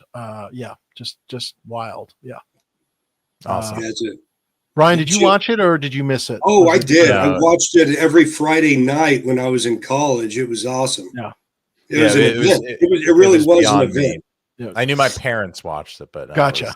I'd almost be curious. I have never gone back, but I'd be interested to see I'm going to go watch the pilot again. I think it would be very fun to see again. Mm-hmm. Okay, moving along, we've got another Brian Bysouth piece for Willow. Very well-known image, very pretty and gorgeous. In the sort of story of Lucasfilm. Yep. Interesting with both his pieces, how much bigger he works, and the poster ends up being sort of a more, if you will, cropped part of the poster, which is just kind of interesting and probably sort of smart that you get all this extra. But gorgeous work, gorgeous likenesses on both these posters. 35 by 44. Yeah, it's great. Really nice and rare to see. I mean, this is truly the finished art, which is kind of wonderful. Yeah, rare. Yeah, really, really pretty. All righty, we got two Back to the Future items. We've got a sports almanac, and we've got this one is sort of interesting. We've got the we've got a hoverboard, which we've seen many a hoverboard, but this is a lenticular and it's wooden, and it's actually my understanding. is Oh, go it's ahead. built on an actual a real skateboard deck, which a lot of them were kind of cast, versions of it. Whereas this, you can actually see the truck holes in the deck.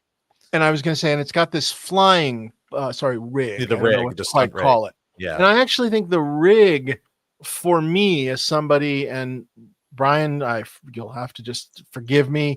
We're all a little sick of hoverboards. I mean, there's just no way we're just all a little sick. But the rig, to me, takes this out of the realm of hoverboard, and it just kind of makes it, because we're not sick of rigs. We're not sick of flying rigs. We're just a little Right. sick of hoverboards. And this Understood. comes from the stunt double who wore the flying rig, did the flying rig, forgive me, stunt or stunts, because I don't remember enough of the movie, because as you know, we don't really like Back to the Future 2 either, which bothers everybody that we don't care for it. And it was done by Charlie Crowell. That's who wore it and was it. Tell us a little bit about this. Well, yeah. Oh, Charlie is the consigner, and not only do we have, because Bob Gale was involved with this too, as you can see in the catalog. We featured his entire letter. Yep. Mm-hmm. But the thing is that Charlie, was the stunt man, and worked with Michael J. Fox, because they were about the same stature. Yeah, he's sort of a little guy too. Yeah, and exactly. But anyway, he has Charlie's harness rig vest that connected with the cables. You see that aircraft wire that's kind of looped around the back strap on the top of the hoverboard. But then you have, and it says Charlie's name. We also have Michael Fox's vest as well that says MF on the upper edge. And so it comes with two flying vests, because they both use this. And Bob Gale and Charlie both contend that this is the only flying rig hero hoverboard that was used in those sequences. And for instance, when he's gliding across the water, pre-CG days, that was the actual, right. They actually had to hang him and, forgive me, fly him over the water. Correct. That's how they did it. And you can actually see a couple of pieces of Michael J. Fox. There's a photo of him floating in the air there. So you can kind of see what kind of Peter Pan style, the old Peter Pan musical. Yeah. Yes. And the one thing that's really special about this, because they were really, not only did Michael J. Fox, Bob Gale, and some other people sign this board, but on top of that, Charlie is giving, and he's not a wealthy guy, okay? And so, but 50% of his proceeds are going to go to the Michael J. Fox Foundation for Parkinson's. Oh, that's lovely. Yeah, great. I mean, it's really pretty special. Yeah. Like I said, I think the piece is great. They're all great, but the flying rigs are what really, I think, makes this special. I think this one pluses it up and makes it different than the charity thing is lovely as well. But the flying rigs, the two flying rigs, I just think they're fantastic, because they are such a, I don't know, to me, a piece of both filmmaking and film history. And to be able to kind of put them together in a display would be really really fantastic, or at least one of the two. I feel like it encompasses the magic of movie making, I think. Yeah. That's why I like stop motion or miniature effects, that type of thing. I love that piercing the veil of movie making. Yeah, really, the flying rig just elevates this. And I'll tell you a little funny story, which is I guess these have been, people have known these were out there. I've heard tale within the Back to the Future community. So people have definitely been waiting for the flying rig to come out for a while now. So I think there's going to be some excitement. Do we think the autographs hurt or help the value? I don't think there's a real effect. I mean, obviously, I think because it's to the guy that was the stunt guy, it all sort of makes sense. If they weren't to him and people were randomly signing the thing, I'd probably be less in love with it myself. But the fact that it's to the guy, I've never liked that. What was it? The Shatner original series Trek costume that he signed.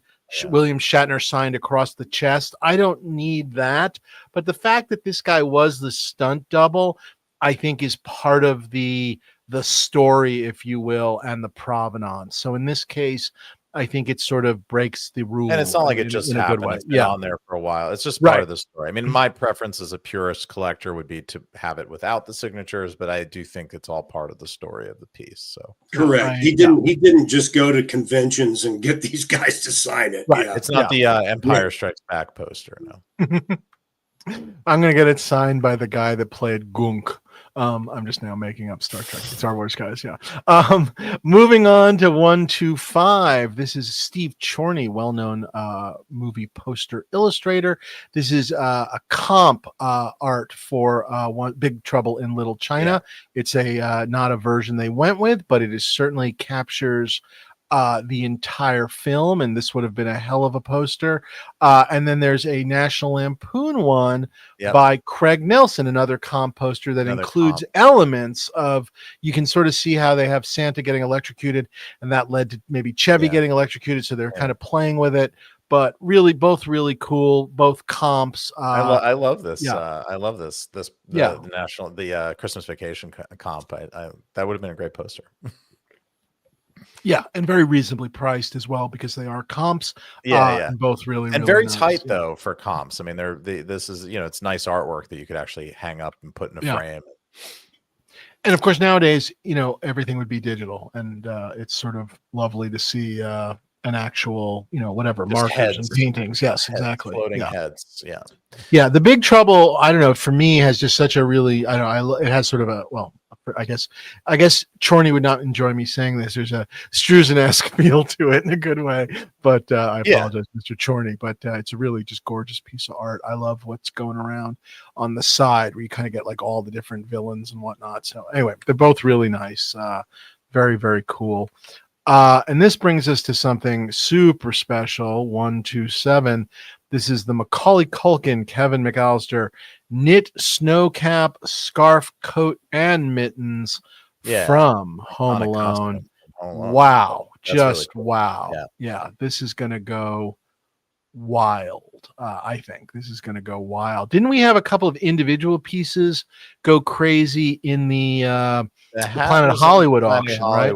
Yeah, the hat and then the sled, right? But I don't think you had the scarf, mittens, the more complete costume. But yeah, this is really neat. This is incredible. That's right. And in July we had a couple of costumes, one from Home Alone 1, the other from Home Alone 2. This one comes from that same collection, which came originally from Wardrobe. Oh, okay. Great. Good. Just really gorgeous. Really, really gorgeous on it. Really nice. And just such a fun movie. The first one especially, I think, holds up, mainly because it doesn't have Donald Trump in it. So yeah, really amazing. Already at 13,000 on this already. I think it's going to go a lot higher. A lot higher. Speaking of sequels, Dave. Yep. 89128, RoboCop from RoboCop 2. Not my favorite movie, but a hell of a costume. Great costume. Yeah. And kind of doesn't bother me that it's from RoboCop 2, because where the hell are you going to get a RoboCop 1 costume? You're not. You're just not. Yeah. So there you go. Yeah. And it's the same character. And this one comes with an actual same actor too. Yeah. Right.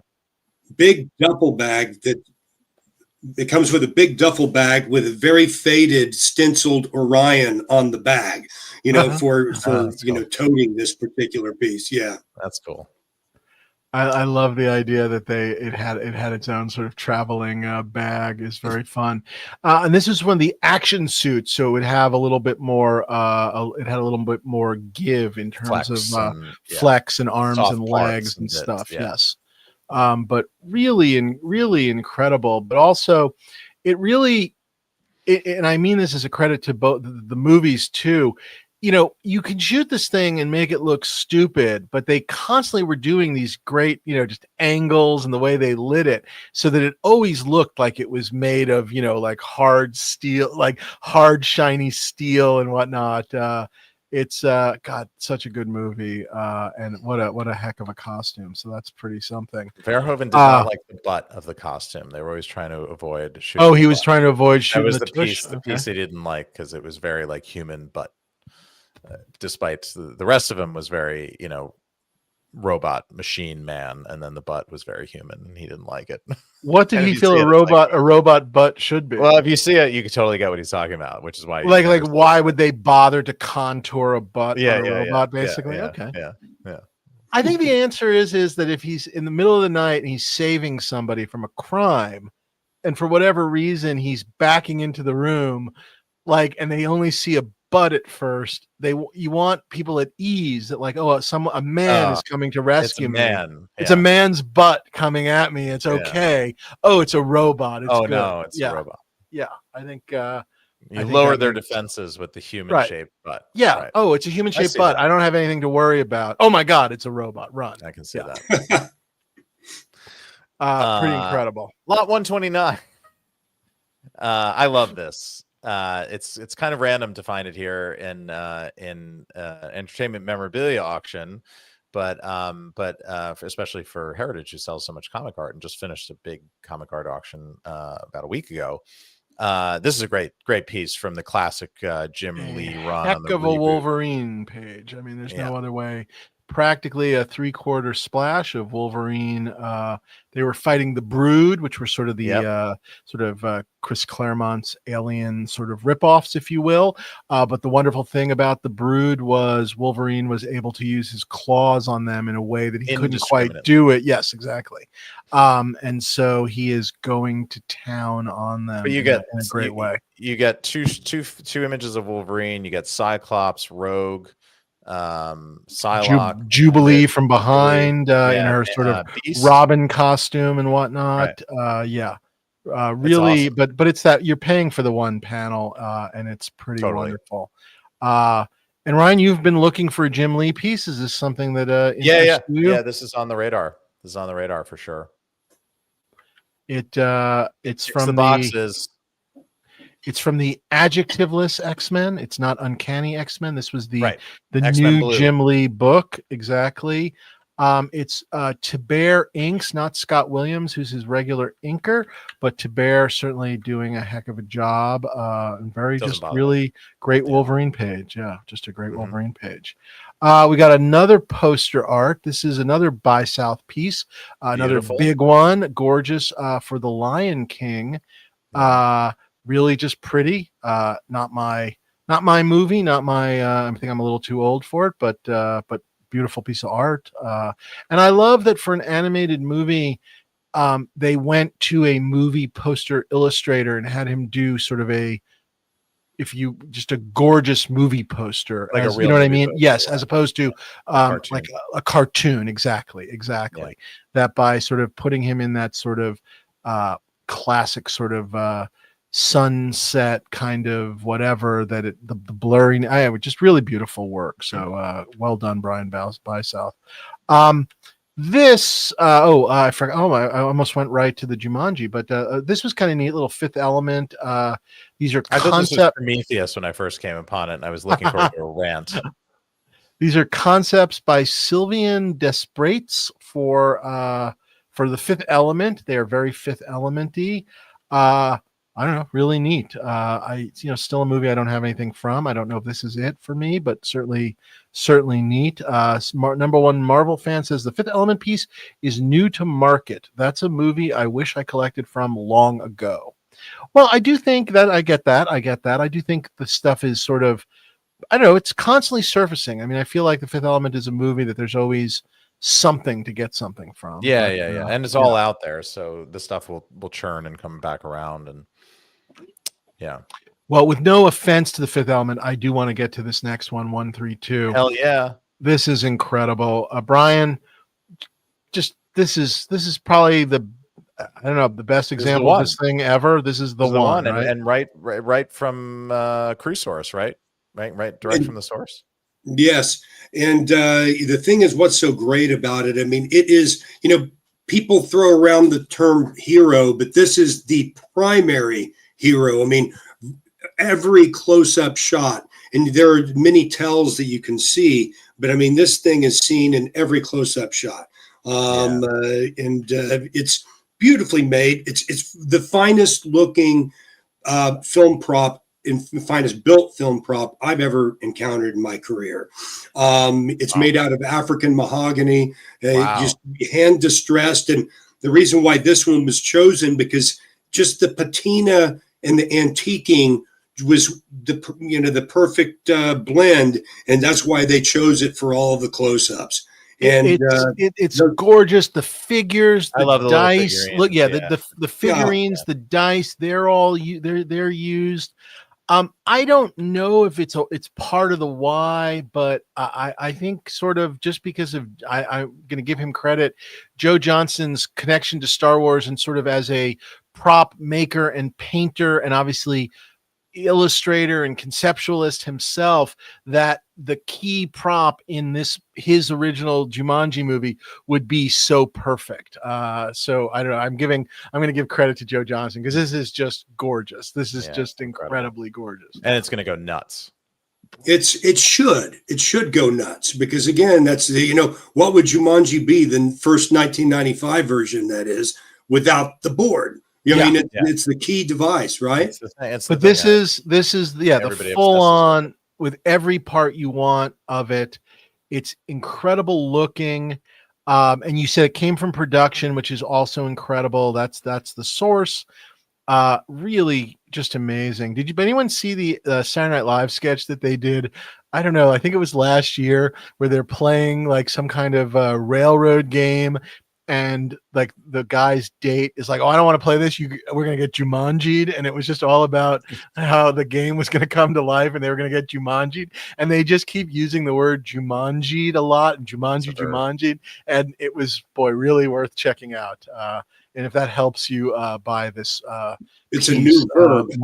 More power to you. For Teddy, it's the single most valuable object in the world. So there you go.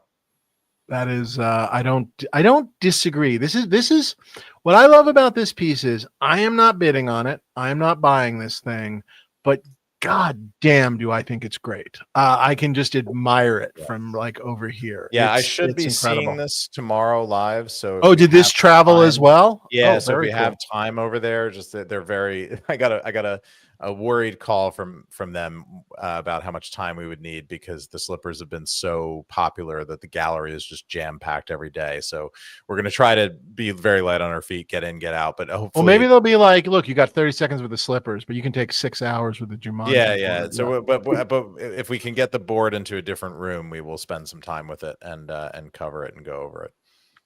You got to like roll the dice, just at least. Oh yeah. And move something around and then be careful and then run. Yeah. I don't want to get Jumanji'd. Yeah, no, exactly. Just incredible. God damn, really good looking. Kudos in advance to whoever wins that. Yeah, that is. I think it's the single. I don't know. It's not the single coolest piece, but it is up there. Boy, it is great. 133. This is the Mitchell camera and all the various boxes and whatnot from the Titanic movie. Got some digital domain labeling and the cool cases. I don't know if camera collecting is for everyone. I have an ILM camera that was used on Jedi and Temple of Doom, and I have it on display in my living room on, the old wooden sticks.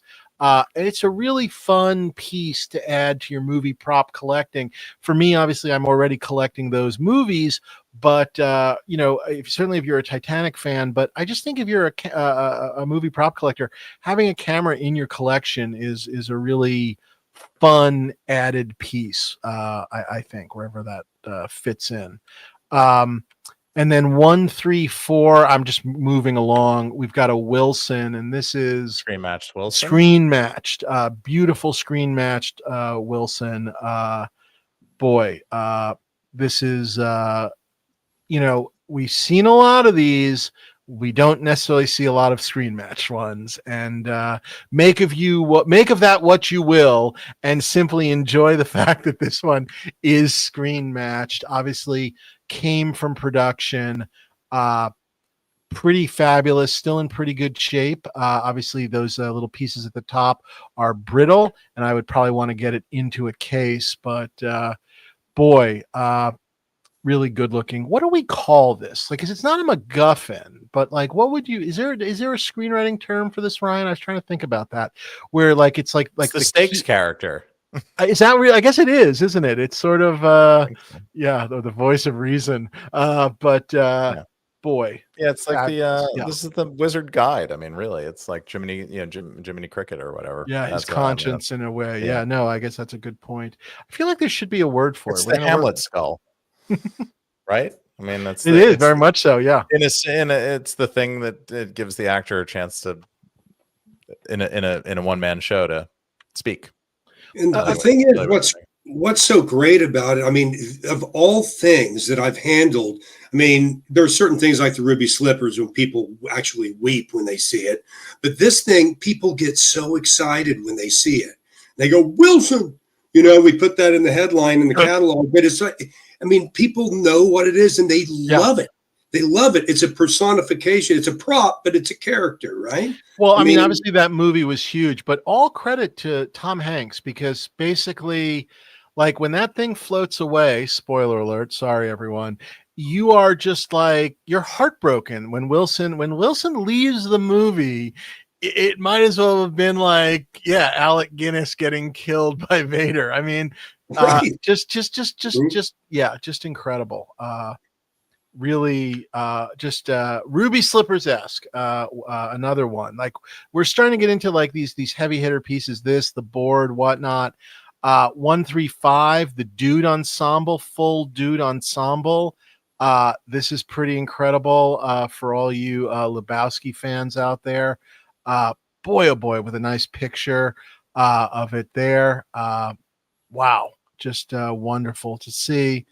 Giant Harry Potter book archive, 136, 137. I do love seeing in 3.6 Daniel Radcliffe, who must have been like, what was he, like 7 years old or something? His signature at the time, which is kind of adorable in a way. But yeah, the full set, all signed by Rowling. I mean, boy, these are all gorgeous. And then I'm going to stop for a second at 138, which is the Sorcerer's Stone production use clapperboard. Just fabulous. Just really incredible.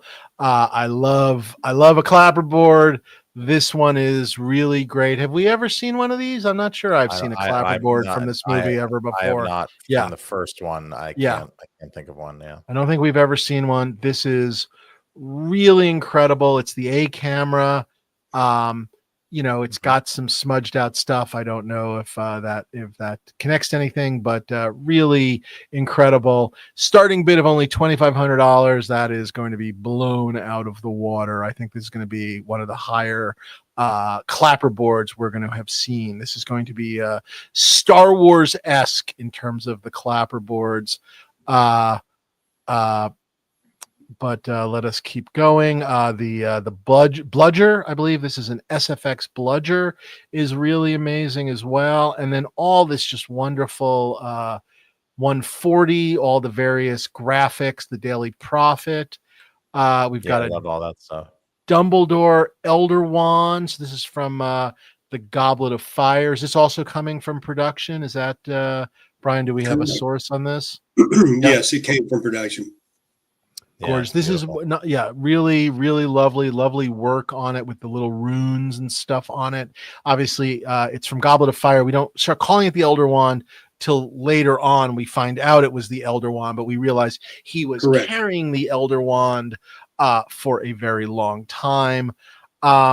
These incredible graphics, the Quibbler, the proclamations. This is all that stuff from what's the name of the graphic house, Ryan? You mentioned it the other day. Mina Lima. Yes, they have a little shop in downtown London, right? That you can actually visit. Yep. Yeah, a bunch of original stuff in there that you can see in the display cases. But it's fantastic. I know there were a lot of these proclamations and stuff, but I still really get a kick out of them. I think they're very fun. They frame up easily and don't take up a lot of space, which is good. 144, Fantastic Beasts.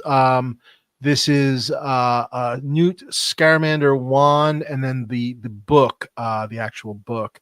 I guess they're not going to make any more of these, but still a nice wand and whatnot. But it sounds like they're not making any more of these, unfortunately. Yeah, I don't think so. Yeah. 145. We've got a Sweeney Todd, one of his beloved razors from the Johnny Depp Tim Burton version. I think Rob Klein is a fan of trying to get some. I think he's got one razor and wants a second one. I hope I'm not betraying any confidences, Rob, but I think he feels like you got to have two. Very cool, Jason Voorhees, Friday the 13th. I'm moving a little quickly because I do want to get to people want to get to Oz. Yeah, people want to get to Oz. I'm aware of this. We got a bunch of Marvel stuff, which is all very cool. We've got a let's see. I actually did get a kick out of the crazy Thor helmet. That's something I've never seen before. Not a big Love and Thunder fan, but I did think this forgive me, this particular helmet was really kind of cool, very comic booky in a good way. A bunch of stuff from the Crown. Obviously there was a big Crown auction. Was this stuff that came from the Crown auction that someone won and then put here, or is this different stuff? It all said from the Left Bank auction. Yeah. Very cool and very interesting. I really liked that show, especially the earlier years of it. For me, I liked it more. This is a little bit from the later stuff. Piece. Yeah, exactly. When it was stuff that I didn't know, I think is where I enjoyed it more. So take that as you will. And now we're hitting a couple of pieces, and this was interesting. These are actually pieces from Gladiator 2, which obviously just came into theaters. So are these coming? These are coming from Paramount to benefit the film. Charity element. I'm sorry, is that what you were going to say? Yeah, I mean, I thought it was originally donated, but my sense was these previously sold, right? And they've been put somewhere else, and then I see someone else. Okay. Yeah. So you get the Rhino guy, which was a cool sequence early on. And that gets us finally to the 32 lots of The Wizard of Oz, which is just amazing. It starts, of course, with photo stuff, gorgeous contract stuff. And again, all of this is beautiful. And I think for the Oz fan, I mean, again, we were talking about like sort of the archive that you could build. This is pretty incredible. You have Mervyn Leroy's art department carbon script #1, plus a shooting schedule, effects schedule, early edition of the novel, and transmittal envelope. I mean, pretty insane. I love the file copy insignia stuff on with the kind of period L. Frank Baum sort of art on it from that you imagine from the first edition of the book. The scheduling and stuff is all really fascinating to look at in terms of the history of this thing. 166, if your name was Richard, how cool would that be to have a Cowardly Lion Bert Lahr autograph to Richard? I mean, that's too bad it's not sedated. Yeah, I know. Contracts Over the Rainbow. This is about the rights of the song or the writing of the song. This is incredible. And all of these have been these contracts and signatures have all been authenticated by PSA DNA. I've never seen this kind of stuff. I've never seen this paperwork. Is this all stuff coming from the same? Is this all coming from one place, or did you guys build this all around the slippers? Let's start with that question. Okay, sure. All of the release documents, the MGM Studio song release by Harburg and Arlen, came from one source. Gotcha. Yeah, he had them all. That you knew he had and kind of went fishing for it when you knew you were building this around the slippers, or they were coming to you, or kind of a combo? Well, it's one of those things, again, as serendipity kind of came into play, and he offered Over the Rainbow to me. And then when I said, fine, we've filled out the consignor paperwork, and he goes, well, I've got all these other songs from The Wizard of Oz too. And I said, load them up, so that's why we wanted to put them all. And we broke them down by, documents signed by Harlan and Arlen and Harburg. Per song, we broke it down to per song, and then we wanted to let them go to fans all over. And so, of course, Over the Rainbow being the most Sure. iconic. But really cool stuff. Sorry, I'm just calling this out because I just saw it, which was really wonderful. If you look at 178, it's actually the contracts for the Jitterbug, which is one of the famous cut sequences, cut musical number sequences, which I believe there is footage of. You can see like some rough footage of what it would have photos, been. right? Yeah. No, I thought there was something moving, or maybe it's photos, but they have audio. I It's just one of remember those. photos. It's one of those things where they either have the audio but not the video, or the video not the audio. I can't remember. But this is the paperwork for the Jitterbug, which is only a home video, home movie of the rehearsal shot by Arlen and known to exist. There you go. Okay. Right. I just fabulous. Just, I mean, don't get me wrong. That's obviously, cool. Somewhere Over the Rainbow is Somewhere Over the Rainbow, but just in terms of Jitterbug is where it's at. living movie history. I guess I just love the trivia of the Jitterbug. So I don't know. I think that's really neat. Just wild. And then the window card 179 with marked for playing in Bridgeton on August 20th through the 23rd. That's just kind of wonderful. We've got an insert poster signed by Alec Guinness and the guy that played Bosk. You can get that. We just have to add. I think it's Forlam. We get that signed up for you. Very cool. Always the half sheet. Oh my God, so wonderful. It's good. And then we get to 182. Yeah. Good so, Lord. Brian, I think people want to know, and I'm sure it's all in there. So just take us from the journey of these things get stolen. They are finally recovered. What was it? 15 plus years later? Because like those idiots, having discovered they weren't rubies, buried them in the ground for a while. And then eventually they started piecing together who these guys were and kind of tracking them down. And they sort of put it all together. They recover the slippers. The slippers are returned, I guess, to the guy who had owned them. And take us from there, recovered to here they are, the centerpiece of this incredible, I don't know, one of the all-time great prop auctions. Take us through that journey. Sure. Okay. Well, they were stolen in 2005, as you mentioned, from the Judy Garland, childhood home and museum in Grand Rapids, Minnesota. They disappeared. I mean, there were documentaries or TV shows wondering where they went. Some people said, oh, they were thrown into a river, et cetera. Just all, just garbage, rumor mill stuff. And then in 2018, we got notification that they actually were recovered by the FBI, but they were basically locked away because they needed them as material evidence to prosecute this guy that was a former, like a low-level mafioso. So from 2018 until February of this year, of 2024, they were locked away. In the meantime, they had to do their homework to make sure, indeed, that these were the stolen pair. So they had to take them to the Smithsonian because they knew that they were mismatched pair. And right. I think everyone knows this, but I will just shout it out one more time that they're famously mismatched. It's a left shoe from one set and the right shoe from the other, and the corresponding other right and left are the mismatched pair at the Smithsonian. So the Smithsonian was the key to basically confirming that these were the two shoes, obvious. So anyway, sorry, continue on. Sure. And so they were authenticated. They were there. They shot photographs there at the Smithsonian. And that's where an expert weighed in and actually screen matched each, shoe. And so basically, they wanted to have a bit of fanfare, the FBI. And in February of 2024, they repatriated the shoes to Michael Shaw at the site of where they were stolen, at the Judy Garland house. And then we basically signed an agreement with Michael that we would tour them and sell them at the end of this year. And so that's where we are. So he got them back and basically decided it was time for them to go.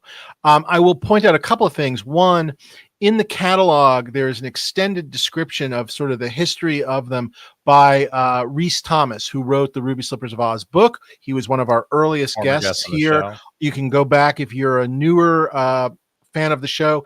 Go back to the beginning of I think season 1, and we had Rhys Thomas on as a guest, and he tells really the story of the discovery of the slippers and takes us through basically them getting stolen, which is it's an incredible story. And someone pointed out here that these thieves sounded hilarious. Stanley pointed that out. These were guys they were sort of small time to begin with, but they were definitely on the downside of their career. They were sort of, not exactly semi-retired, but they were like older thieves. This was seen as quick and easy and like, exactly. And to get the rubies that they were covered in. So yeah, it's a pretty wild story. Right. And I think that what led him to believe, he didn't think of memorabilia or cultural value, because he heard that they were at the time insured for $1.5 million. And so he readily assumed they must be covered in real jewels. Yeah. Right. Intrinsically. Why would any lunatic spend that kind of money on a pair of red sequin shoes? Exactly. That's what he was thinking. Yeah, so good. And what I love is the history of these shoes that goes all the way back to Kent Warner. I mean, Michael Shaw got these shoes from Kent. I mean, this was a one handshake away kind of situation for the shoes, and they go back to that original find, and in the MGM archives, or in the in the rafters of the MGM studios before the famous auction back in 1970s. It all kind of ties back into that. These are key history in the kind of origins of movie prop collecting, and which all started with Kent Warner and liberating costumes from these archives back in the 60s and 70s. And these are an original set of hero Judy Garland shoes from the Kent Warner liberation, which to me that's the beginning of collecting.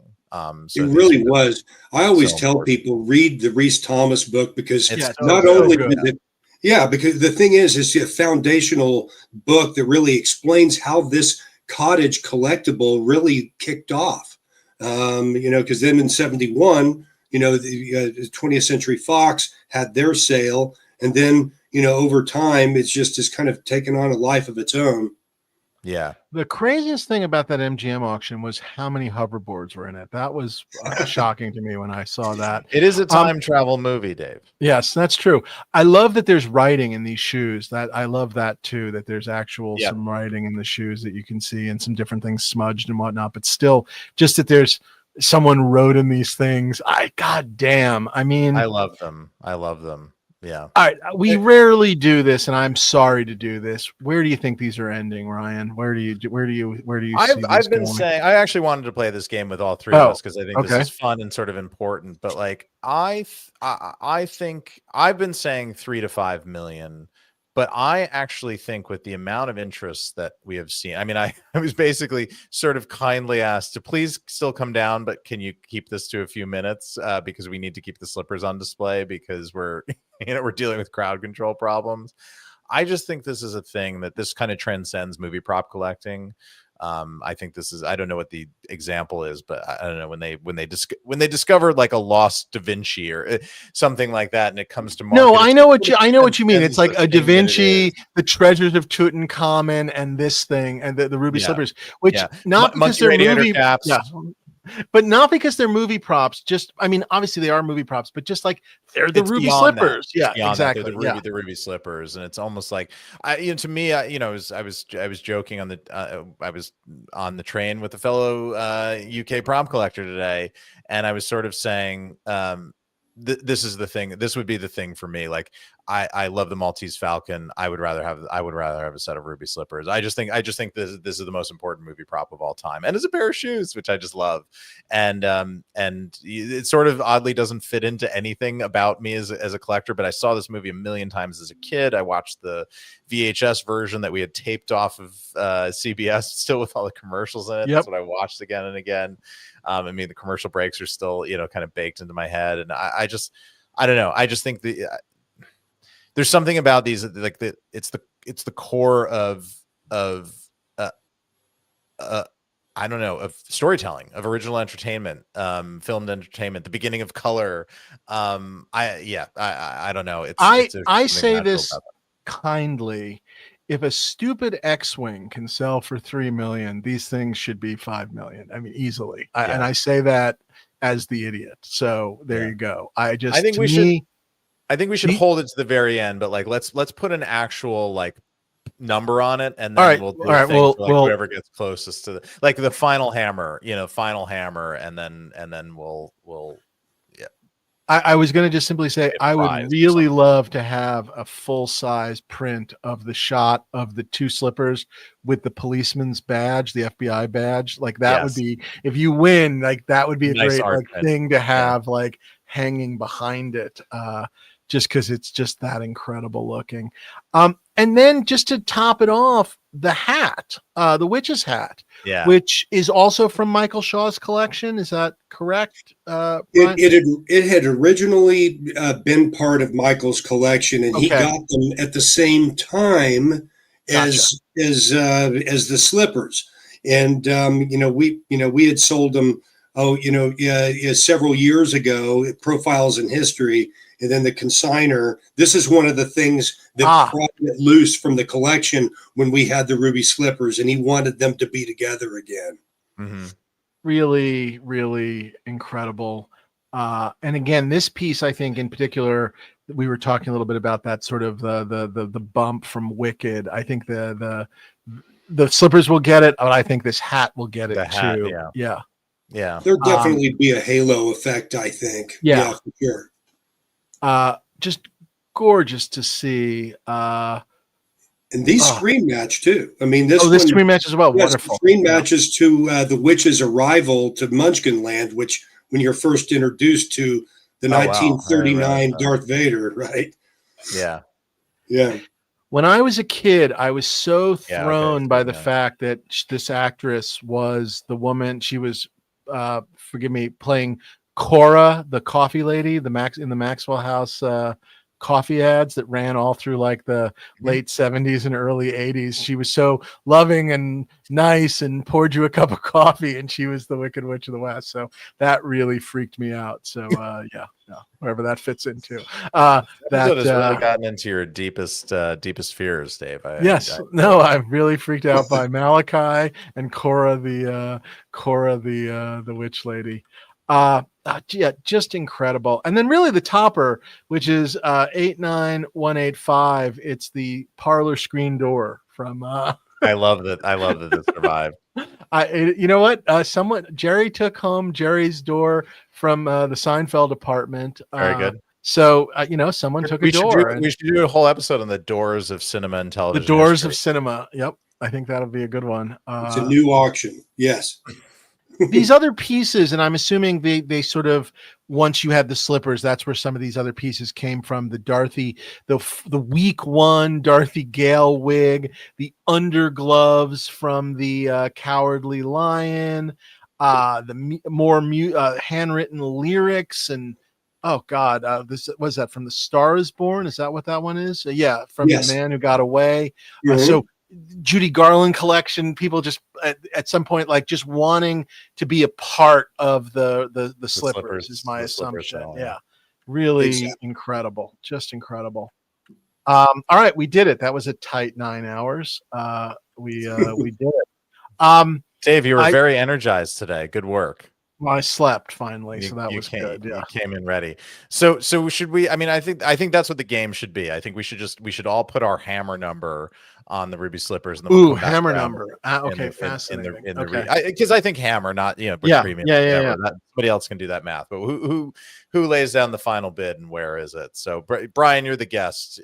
You go first. You see, I always do things including the buyer's premium because that's the true cost out the door, right? Okay, go for it. It's the person making the bid. The person making the bid who likes to pretend that there is no buyer's premium when they're telling the story later, like it was only blank. Yeah, I don't want to have to do a bunch of math in my head. I want to think about the last bid. What's the last bid?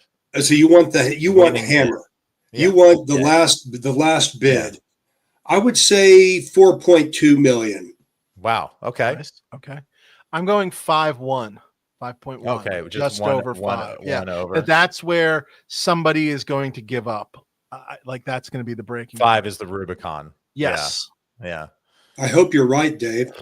Well, I mean, I'm going to say the following. As somebody who is not like a hedge fund tech bro with Bitcoin, I mean, Bitcoin's never been higher. Just buy these stupid things. I mean, it's crazy that someone like that you would just have that money and not go for it. I don't know I'm what not else giving to up say. my Yeah. fake online meaningless currency for a pair of ruby slippers. Um, man, I was in the fours for a long time, and then I had that conversation with Alistair over at Heritage, and he's like, "You don't know what it's like down here." So I'm gonna go higher. I'm gonna go 7.2. Ooh, wow. I think these are gonna run, and I just think it's it's like a Tyrannosaurus skeleton. I just think it's like one of those things where it just kind of doesn't matter, and somebody's just gonna get tired eventually and stop. A couple of weeks ago, I was on the Today Show, and Hoda asked, "Well, what do you think they're going to sell for?" And I said, "Well, I would 3.5 million plus," but I said a real banana sold for 6.2 million at Sotheby's. Yeah. So if a banana sells for 6.2, I mean, all bets are off. Yeah. Right. Yeah, it just like, why wouldn't you? And I mean, obviously, look, I think someone who buys this has probably never bought a movie prop in their. That's my guess. In a perfect world, the person that wins this, rightly or wrongly, like has never had a movie prop and will just simply go, those are the ruby slippers. It's like owning a copy of the Constitution or something, and you just buy it and you just have it. That's what I hope. I mean, I hope maybe they get displayed somewhere, but they're on both coasts. By the way, Brian, sorry, I don't know. This has nothing to do with anything. How come we didn't get a showing in LA? How come New York and London we didn't get one in LA? Well, it's New York, London, and Tokyo. So I mean, it was just a matter of timing. And it would have been great in a perfect world to have it in our Beverly Hills office or something. But nonetheless, we've certainly, the word has gotten out. There are a lot of. I think without LA, you're not LA, suffering. Dave. I'm just saying it really underscored what a 5th or 6th level city Los Angeles is. That it really, when push comes to shove, it is not New York, London, or Tokyo. It's a hotbed of really dumb gangsters, so they're worried that they're going to be stolen again for all the rubies. It is so easy to break into the Beverly Hills office. I'm in and out of there all the time. There's no security. But you're just picking up monkey radiator caps. It's not breaking. I am jealous that I did not get to put on some white gloves or something and like. Yeah, I mean, I'm sending you. I'm going to be sending you live from the event photos tomorrow, around midday. Are you bringing your children? I meant to ask you. You're going to bring your kids or no? They're in school. We couldn't organize. Pull them out of the school. Get them out of there. Take them there. Yes, take them there and give them. They'll remember it more than the missed day. They will. Then give them bidding paddles and let them go. All righty. Well, Brian, thank you so much. This was incredible. Thank you, Brian. Thank you guys. To our lovely crowd, as always, for coming in. Stanley, I'm not flying to London just for that. I will, I don't know. Maybe. But anyway, really incredible. The ultimate move would be Dave comes to London, sees the slippers, but doesn't have time to see me. Sorry, I was in. Ryan, are you here? I was over at Heritage. But really incredible. And I honestly do. I encourage people to do two things. One is watch the live auction and just enjoy it. I think it's going to be something special. And also, I don't know what they're at this moment. Do you know what they're at this moment, Brian? Do you know what they're? Actually didn't. Pre-show, they were at 1.15, I think, unless it changed right before I came onto the show. So, well, I would tell you to our fans, now's your chance to bid. Everybody bid right now because I think if you ever want, it's already a 2-2. Shit. Oh, is it? Well, now I'm getting a little more nervous, but Yeah. This was at one. I wished I'd bid around 700,000 just to take a screen grab of like you have been outbid. You have the high just bid, like or you have the oh yeah, exactly for whatever. But just throw a bid on just to say like I feel like you make like a pin. I bid and lost on the ruby slippers. Yeah, be another very shirt. fun. Stuff Yeah. dreams are made. December 7th, just to say it again, Pearl Harbor Day. The next Saturday, Pearl Harbor Day. Celebrate Pearl Harbor Day by bidding on the ruby slippers. It's going to be a heck of an auction. It's a big day. Ryan's cousin's birthday. A heck of an auction. I hope we are going to be hearing on the slippers like record-breaking numbers. I just think it's too incredible. This is going to be broadcast on. For those of you not on the live show, this will come out on Wednesday before the auction. And look for Ryan's on our YouTube channel. Please look for Ryan's videos and stuff, and check us out on. At Props Podcast on social media. I think we got to get a Blue Sky. I think we got to make the move to Blue Sky. That's going to be very exciting for us. Oh, okay. And sort of free us from the tyranny of X. And what else? And write us at dreamsaremadeofpodcast@gmail.com. And if you have any questions about anything in the auction, Brian, what's your Heritage email if people have questions or need anything about bidding or anything like that? Sure. It's, B Chanis, BCHANES @HA.com. There you go. He can answer any questions. Thank you, everyone. Thank you, Brian. Thank you, Ryan. Thank you, guys. Thanks, guys. See you soon.